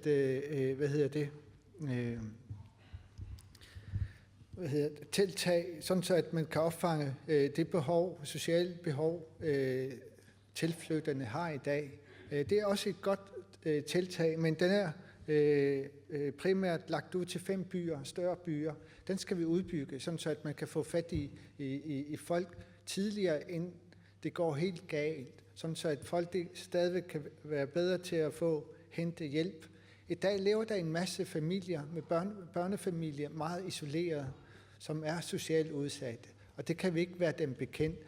Vi skal udbygge et bedre samarbejde. Hvis man skal være lidt firkantet, er det vores ansvar, når nogen vælger at flytte til Danmark, og måske ikke selv er parat på det? Er det ikke deres eget ansvar? Skal vi bruge meget tid og energi? Lige så snart en borger flytter fra Grønland til Danmark og bliver dansk borger, så har de lige så meget ret til at få opmærksomhed fra Folketingets medlemmernes side. Ja. Er I enige, Partin Nalaraq? Jeg vil bare lige sige, at vi forventer, at de grønlandske huse, at de er et bindeled mellem de sociale myndigheder, mellem uddannelsesinstitutioner. Vi forventer, at de skal kunne henvise til korrekte steder for de forskellige grupper af grønlændere. Men vi forventer også, at de grønlandske huse, de skal være ambassadør for Grønland. Okay, så en udbygning af de grønlandske huse, og at de bliver også bedre til at tage hurtigt imod dem, der eventuelt kommer herfra? Lige præcis, og gerne med en velkomstpakke eller noget i den stil. Er I enige i det? Vi ved jo, at de 4 grønlandske huse er meget, meget, meget optaget af både af de grønlændere, der bor fast i Danmark, men ikke mindst de studerende, der er der. Vi vil gerne adskille det lidt. Vi vil gerne tilføre rådgivningscenter for de studerende, så det er de studerende i samarbejde med Avalak og kobling til erhvervslivet i Grønland, så man hele tiden har en kontakt, også når man er under uddannelse. De grønlandske huses opgave må så udvides til, at man i større grad har et samarbejde med de enkelte danske kommuner.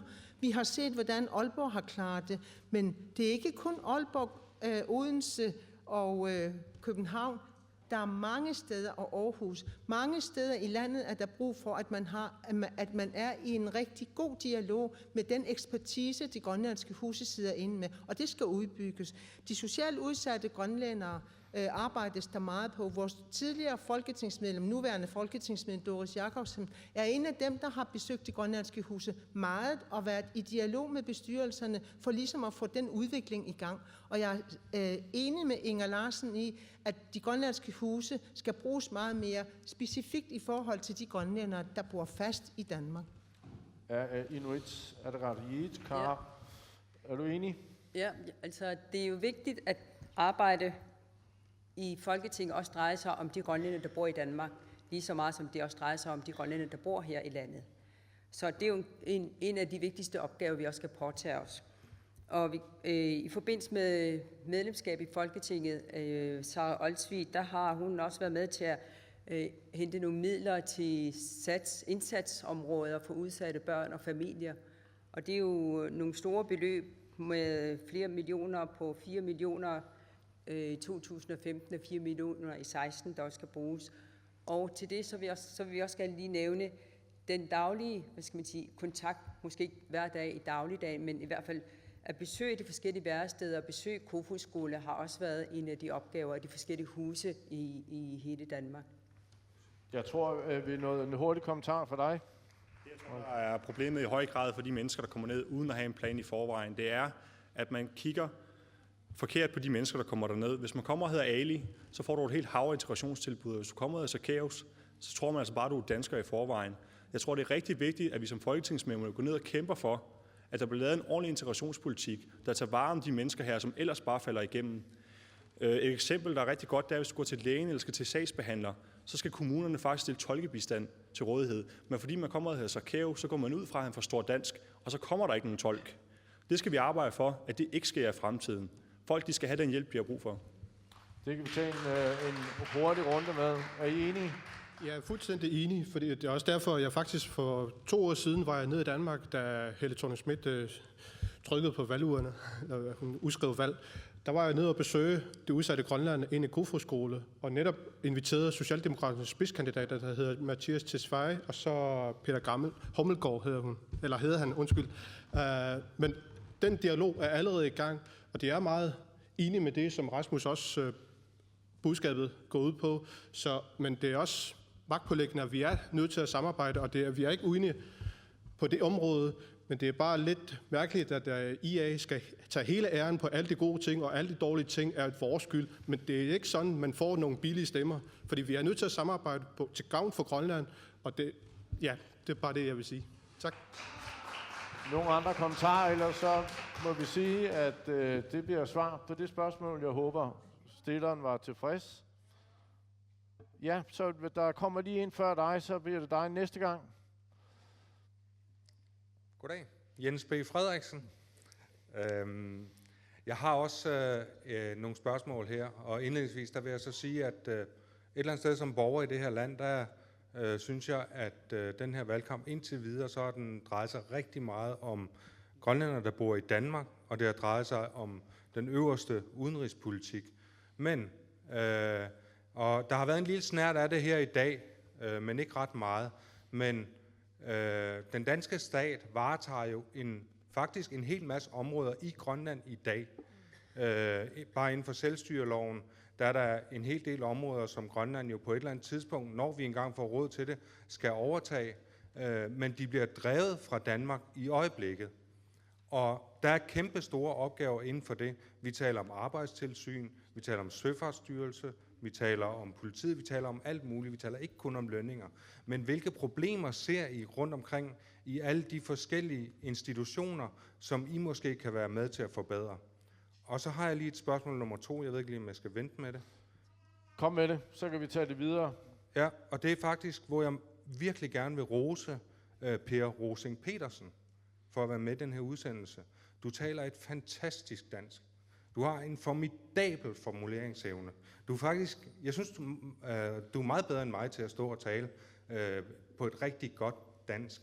Hvorfor pokker melder du ud i radioen, at du vil tale grønlandsk fra talerstolen i Danmark? Den kan vi jo hurtigt starte med, Per. Den kan vi jo ikke lige lad os få en kommentar til det. Tak for rosen, min gode ven Jens. Men altså, uanset hvordan, det kan godt være, at jeg taler rimelig godt dansk, men jeg taler endnu bedre grønlandsk.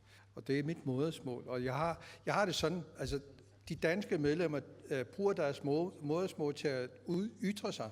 Og jeg vil gerne, hvis det er sådan, jeg skal være lige med dem, og kunne tilkendegive mine meninger på den aller optimale måde, så er det bedste, jeg kan gøre, det er at bruge mit modersmål. Det er noget begrænset. Altså, jeg kan godt tale dansk, men jeg taler endnu bedre grønlandsk.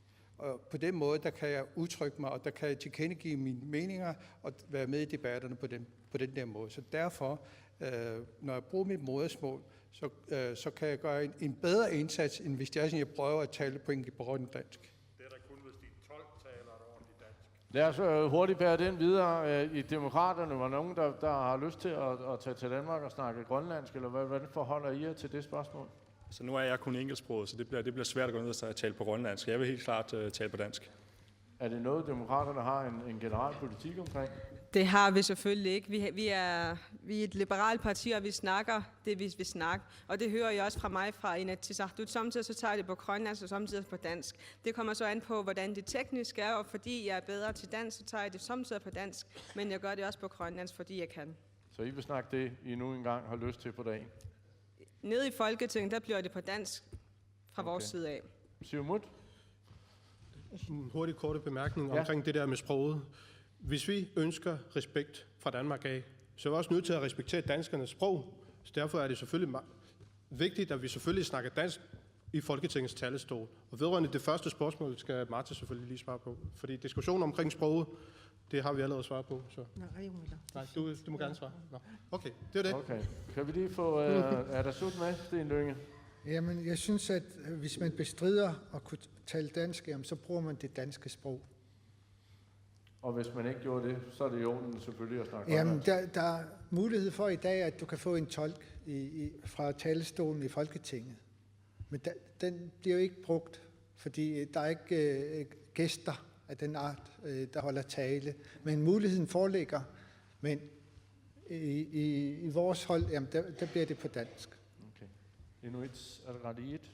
Altså muligheden er der, men fra Inuit Ataqatigiit har vi siden 2001, siden vi fik et folketingsmedlem, der har vi altid snakket dansk fra talerstolen. Men det er jo op til det enkelte parti at beslutte, hvad for et sprog man vil bruge. Og hvis muligheden er der for at snakke grønlandsk, og hvis der er nogen, der gerne vil snakke grønlandsk, så er det jo op til dem. Okay. Vi lader den være der, og så var der hovedspørgsmålet, det er, hvad kan kandidaterne konkret gøre for at forbedre de sagsområder, som stadigvæk bliver styret fra Danmark? Var det sådan? Helt korrekt. Kan vi starte med Siumut? Hvad kan vi gøre helt konkret? Det er utrolig vigtigt, at vi... Tusind tak for spørgsmålet. Det er rigtigt, at der er mange af de emner, vi i dag lever under i det her land. For eksempel Søfartsstyrelsen, hvor alle beslutningerne træffes et andet sted, fordi de kommer bagud med mange ting, fordi der kun er 1 til 2 medarbejdere, og ikke nok til at kunne løfte det krav, det forventes af os. For os er det utrolig vigtigt, at også når vi sidder nede i Folketinget og gennemgår de områder, vi allerede, eller der skal hjemtages som veterinærområdet, udlændingområdet, politi- og justisområdet, og ikke mindst arbejdsmiljøområdet. Der vil vi satse ind og sige, hvordan kan vi gøre det bedre, fordi der går jo år, mens vi udreder, hvad det er, der skal til for at få tingene hjem, er det utrolig vigtigt, at vi har allerede har iværksat forbedringer her i landet. Det skal jo ikke gå sådan, som Folkeparti Dansk... Hvordan kan man konkret gribe det an? Altså, det er vigtigt, at de områder, der er i Danmark, ser, at det ikke er nok med de 1 til 2 medarbejdere, de har stillet for eksempel til Søfartsstyrelsen. Arbejdsgangen kan ikke løftes, fordi der kun er de 2 medarbejdere. Så må vi tage det op med dem, med de ansvarlige områder, der er i Danmark, for det er dem, der driver det. Og dem, der driver det, skal vide, at det ikke bliver løftet godt nok her. Per Rosing Petersen, er det det samme, du kunne forestille dig at gøre? Ja, altså, meget, meget aktuel sag omkring Pituffik er yderst et godt eksempel på, hvor vigtigt det er, at vi har hjemtaget udenrigspolitikken samt Erhvervsselskabsstyrelsen.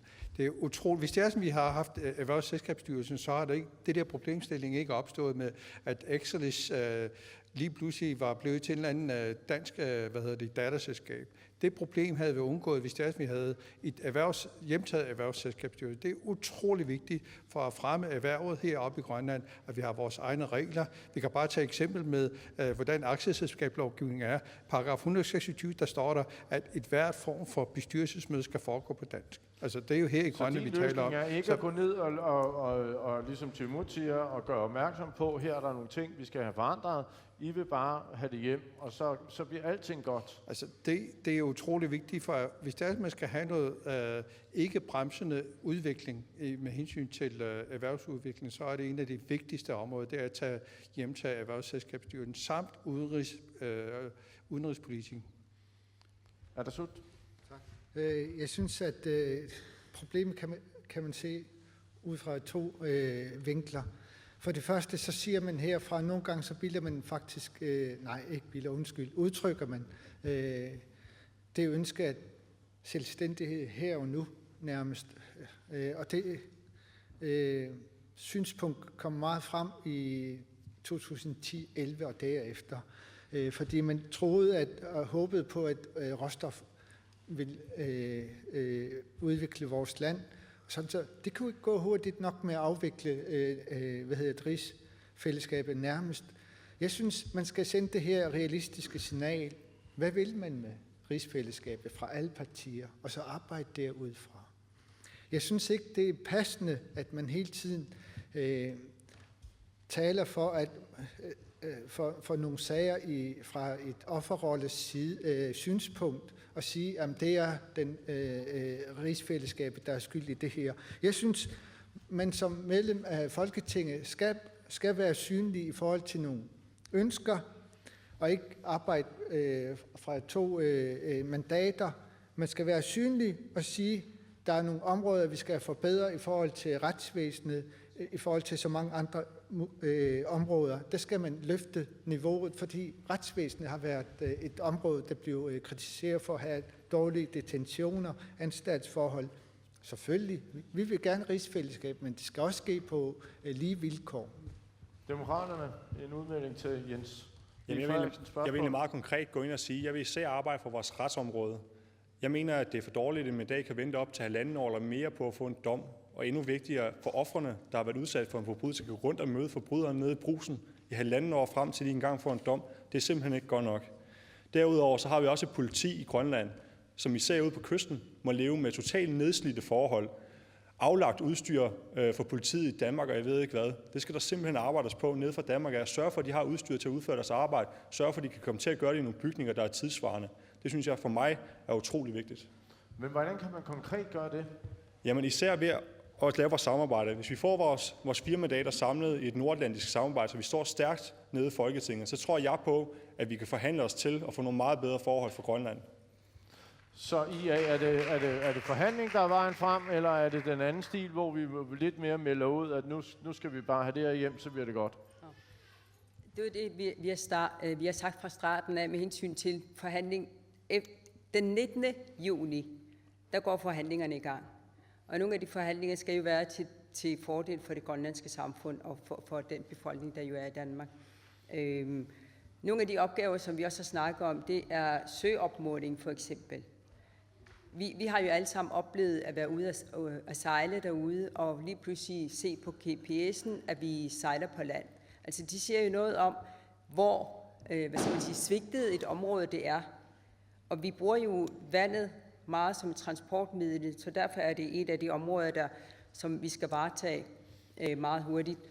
I forbindelse med for eksempel skoleområdet eller politiområdet, der tænker vi også, at fra Inuit Ataqatigiits side, at det er vigtigt at få nogle erfaringer og en fod ind med hensyn til uddannelse, at have indflydelse på uddannelse, sådan så de forskellige, der godt kunne tænke sig at tage en uddannelse inden for politiet, har mulighed for det ved brug af deres eget sprog, det grønlandske sprog, sådan så det ikke kun er på dansk, de kan starte uddannelsen.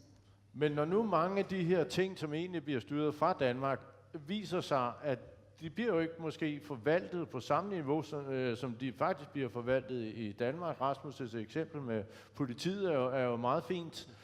Hvad er det så, vi ikke er gode nok til? Hvorfor har vi ikke de samme niveauer, som de for eksempel har i Danmark? Hvad er det, vi skal blive bedre til? Jamen, jeg synes, at man skal være mere synlig. Det er synlighed og være god til at formidle, hvordan tilstanden er heroppe. Samtidig med så er det også vigtigt, at man har et konstruktivt forhold til rigsfællesskabet. Man kan ikke bare sige, vi vil afvikle, men vi vil have penge samtidig. Men kunne man ikke godt bruge noget af den energi i, at der ligger lidt i Per Rosings ting om at gå ind og sige, det her, det er ikke godt nok? Vi synes heller ikke, at tingene er gode nok heroppe. Vi synes, det er vigtigt, at vi kommer op på samme niveau, som man har det i Danmark i forhold til retsvæsenet for eksempel. Derfor er det også vigtigt, at vi kan sende et konstruktivt signal til Folketinget og siger, hvis I skal have en interesse i et godt rigsfællesskab, så er det også nødvendigt, at vi alle sammen har lige vilkår. Så det er den progressive ting. Er I enige i IA? Altså de 2 grønlandske mandater, der skal ind til Folketinget, skal have det i sigte at prøve at forbedre og kræve at forbedre de 32 sagsområder, som staten varetager lige nu. Altså det er jo sagsområder, som berører os i dagligdagen. I retsvæsenet for eksempel, der har hjælpedommerne og domsmændene ikke fået lønforhøjelse i 20 år. Altså det er jo sådan nogle ting, der skal forbedres. Det er vores dagligdag, det drejer sig om. Så det er jo, vi er nødt til at samarbejde om at forbedre de sagsområder, der er. En kommentar fra Siumut? Ja. Jamen, jeg vil bare lige sige, at det er også derfor, at det er meget vigtigt position, Siumut og alle andre partier kommer til at stå i en kommende forhandlingssituation, når folketingsvalget er overstået. Fordi vi bliver nok, de grønlandske mandater bliver nok tunge på vægtskålen, og det er derfor, vi er nødt til at stille nogle krav, og det er det, det handler om, stille nogle krav til gavn for det grønlandske befolkning, og det statsansatte heroppe i Grønland får de bedre vilkår, som selvom det faktisk har fået nogle bedre vilkår i 2012, hvor kommunefogederne fik en større lønpose, det samme med politiet. Men vi mangler selvfølgelig også retsvæsenet og alle andre forskellige områder inden for rigsfællesskabet, hvor de har brug for noget pust. Men vi er ikke uenige i det, som Rasmus har sagt, så det er en krav, vi gerne vil stille til Helle Thorning. Som IA siger, så er det vigtigt med det her samarbejde. Men det synes jeg bare ikke, at IA og Siumut har været gode nok til at vise. Og så man kun tæller til 2 i stedet for at tælle til 4. Det synes jeg også, det er meget mærkeligt. Hvorfor går vi ikke ud og er lidt mere ambitiøse omkring det her samarbejde og har samlet 4 mandater? Det tror jeg, det kunne give en enorm god ballast til en forhandling. Og så igen, lad os nu få nogle partier ind, der kan samarbejde. IA og Siumut, de hader hinanden. Lad os nu få nogle ind, der kan i stedet for. Vi kan lige nå et spørgsmål mere. Du står allerede klar derovre. Et hurtigt spørgsmål. Ja, det er Margrethe Jacobsen. Man skulle tro, at den allerede er skabt, den jeg gerne vil spørge om, efter alt det debatter, der har været gennem årene. Hvordan skaber I en ligeværdig tone mellem grønlændere og danskere, når man hører om det, når man hører jeg snakker, så er det også noget med Sagius, han er en grønlænder, og danskere, det er helt deroppe. Folketinget, det er et sted, hvor man laver regler angående hele samfundet, hele riget. Hvordan skaber I et ligeværdigt liv, i stedet for, der er overmennesker og undermennesker, overlegenhed og underlegenhed? Jeg tror, vi har fået pointen her. Hvordan er der behov for at skabe mere stolthed omkring at være grønlandsk? Per Rosing Petersen. Vi har jo igennem en del år efterhånden hørt om ligeværdige rigsfællesskaber, ligeværdige partnere i det her. Og indtil videre har vi jo set, at det foregår på nogle helt andre måder. Altså et fællesskab, uanset om det er mellem 2 mennesker, eller om det er 2 folk, der er der respekt og tillid, der er alfa og omega. Det er uanset om det er et ægteskab eller andre steder. Så det er utrolig vigtigt, at der er noget respekt. En af de ting, som man bør tænke på... Føler du, der er den respekt? Nej, det er der ikke. Det er der ikke. Hvad kan vi gøre ved det? Altså jeg har et forslag. Altså Danmark er medlem af et andet fællesskab, det europæiske fællesskab, og der går formandskabet i turnusordning. Altså hvis det er sådan, det gør så meget ud af det der ligeværdige rigsfællesskab, hvorfor kan vi så ikke gøre det samme her? Hvor Grønland, Færøerne og Danmark i turnus har formandskabet. Og på den måde, der kan man gøre sin indflydelse gældende, så længe rigsfællesskabet varer. Tiden den løber fra os. I får en hurtig kommentar til det her. Er der behov for at kigge på forholdet mellem Danmark og Grønland? Skal det være... Ja, ligeværdigheden er vigtig at få arbejdet videre med, fordi når du ikke kan arbejde ligeværdigt, så opnår du heller aldrig resultater. Det er meget vigtigt at vide, at vi grønlændere har en større indsigt i, hvad der foregår i Danmark, men danskerne har ikke den indsigt i, hvordan vores hverdag anno 2015 er. Og derfor er det vigtigt, at de også får den indsigt. Hvis de stadig tror, den dag i dag tror de stadigvæk, vi ror i kajakker og prøver på at fange vores sæl for overhovedet at overleve. Og men det har vel negative konsekvenser at prøve at dunke os oven i hovedet, bare med at sige, dernede og dernede og dernede. Vi er nødt til, skal vi snakke sammen, så er vi nødt til at snakke sammen på lige fod. Så det er en del af folketingsopgaven. Tage til steder og skabe noget værdighed. Og synlighed for demokraterne. Ja, synlighed for medlemmerne. Stort af arbejdet, det ligger jo selvfølgelig i landet, for eksempel her i Grønland og i Danmark. Hvordan er det forståelsen af? Selvfølgelig skal der også være et samspil i Folketinget, men vi skal huske på, at vi faktisk har hjemtaget en masse områder, for eksempel angående de sociale ting heroppe. Så vi kan jo ikke gå ind og så sige, at vi skal have samme vilkår økonomisk som Danmark. Men personligt, der har vi, et ligeværdigt, lige præcis. Vi er ligeværdige lige meget, om du er grønlænder, dansker eller færing. Vi er personer, vi er ligeværdige, og det er noget, vi skal tage os til. Os grønlænder som folk også, og så gå ud og sige, ja, vi er grønlænder, vi er lige så meget værd, som I er danskere. En hurtig kommentar. Dig, Sten Lynge. Er der slut? Tak. Som udgangspunkt er vi alle sammen ligeværdige, som hun siger. Og det er der også fra andre dele af rigsfællesskabet indbyrdes syn på. Men hvis du kigger på to hjem, den ene, hvor tingene fungerer, tingene harmonerer med hinanden, og et hjem, hvor folk behandler hinanden med disrespekt og slås. Hvem vil du respektere, og hvem vil du bedre stole på til at vurdere tingene? Jamen, det signaler, vi selv sender udad til, det påvirker altså andres syn på os. Og der ligger en stor del af vores ansvar. Så vi har selv en del af ansvaret for, at vi får sendt nogle forkerte signaler. Så lovgivningsmæssigt, der står vi lige, uanset hvor vi bor i rigsfællesskabet. IA, til sidst her, er der behov for, at det bliver en del af folketingsarbejdet? Det er der i høj grad, og jeg vil sige mange tak til spørgsmålet, fordi det er en oplevelse, som nogen også har i Danmark, og nogen her i Grønland også. En af de opgaver, der også findes i Folketinget, det er jo at lave noget oplysningsarbejde. Det er jo at fortælle om det grønlandske samfund, det moderne grønlandske samfund i dag. Og det skal vi jo gøre, selvom vi tror, at de ved lige så meget om det grønlandske samfund, som vi ved om det danske samfund. Så der ligger der også nogle opgaver deri.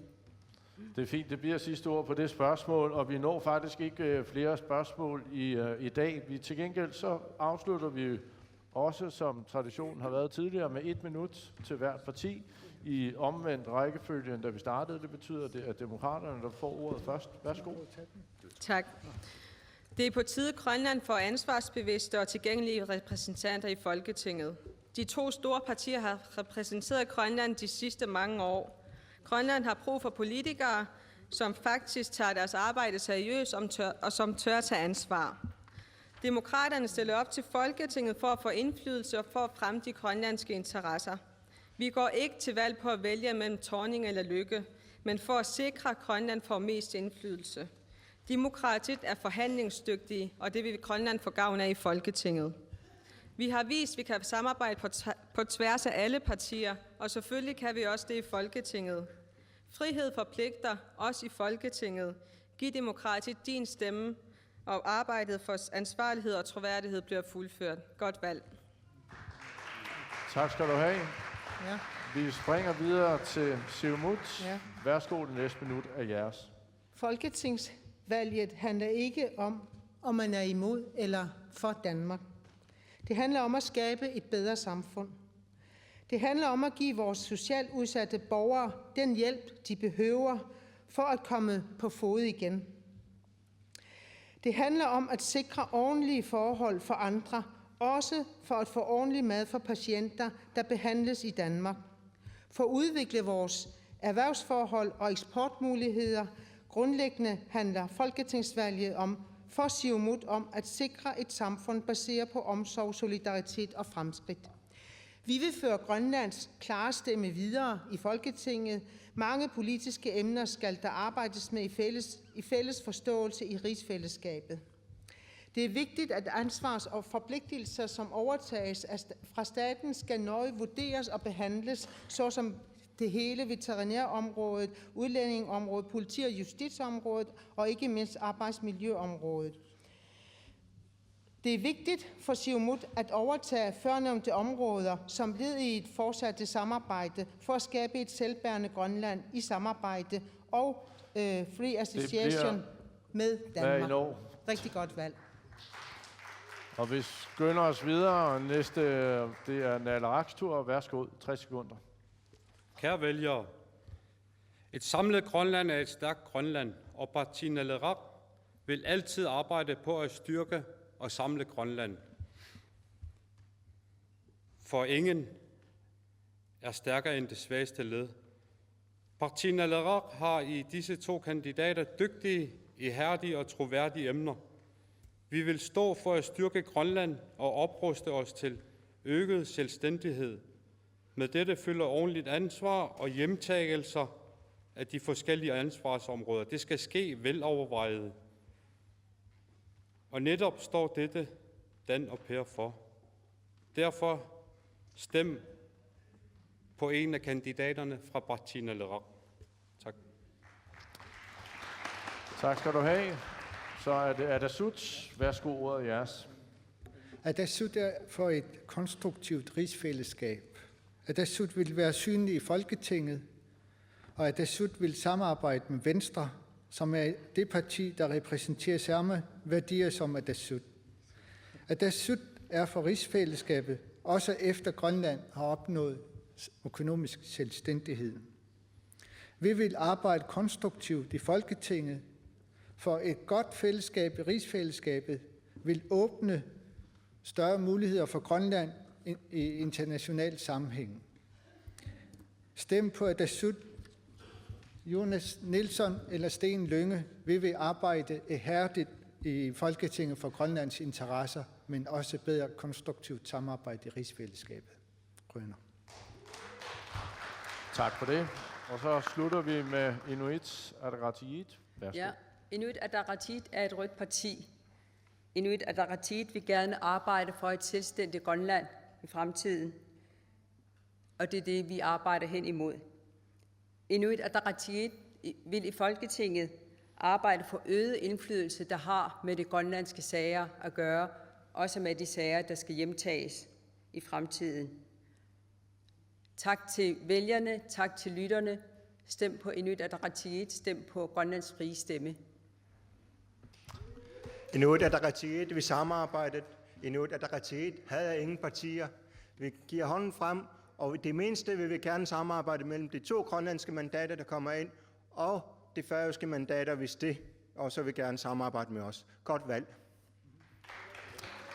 Tak skal I have.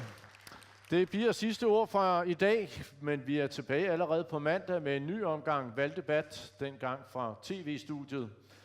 Her vil vi gå i dybden med flere af de sagsområder, der stadigvæk varetages i Danmark, og som alt andet lige bliver en af de helt store opgaver for et kommende folketingsmedlem. Det er kl. 19.30 på grønlandsk og kl. 21.00 på dansk. I kan stille spørgsmål til programmet på vores Facebook-side, Valg i KNR. Tak for nu, og på gensyn.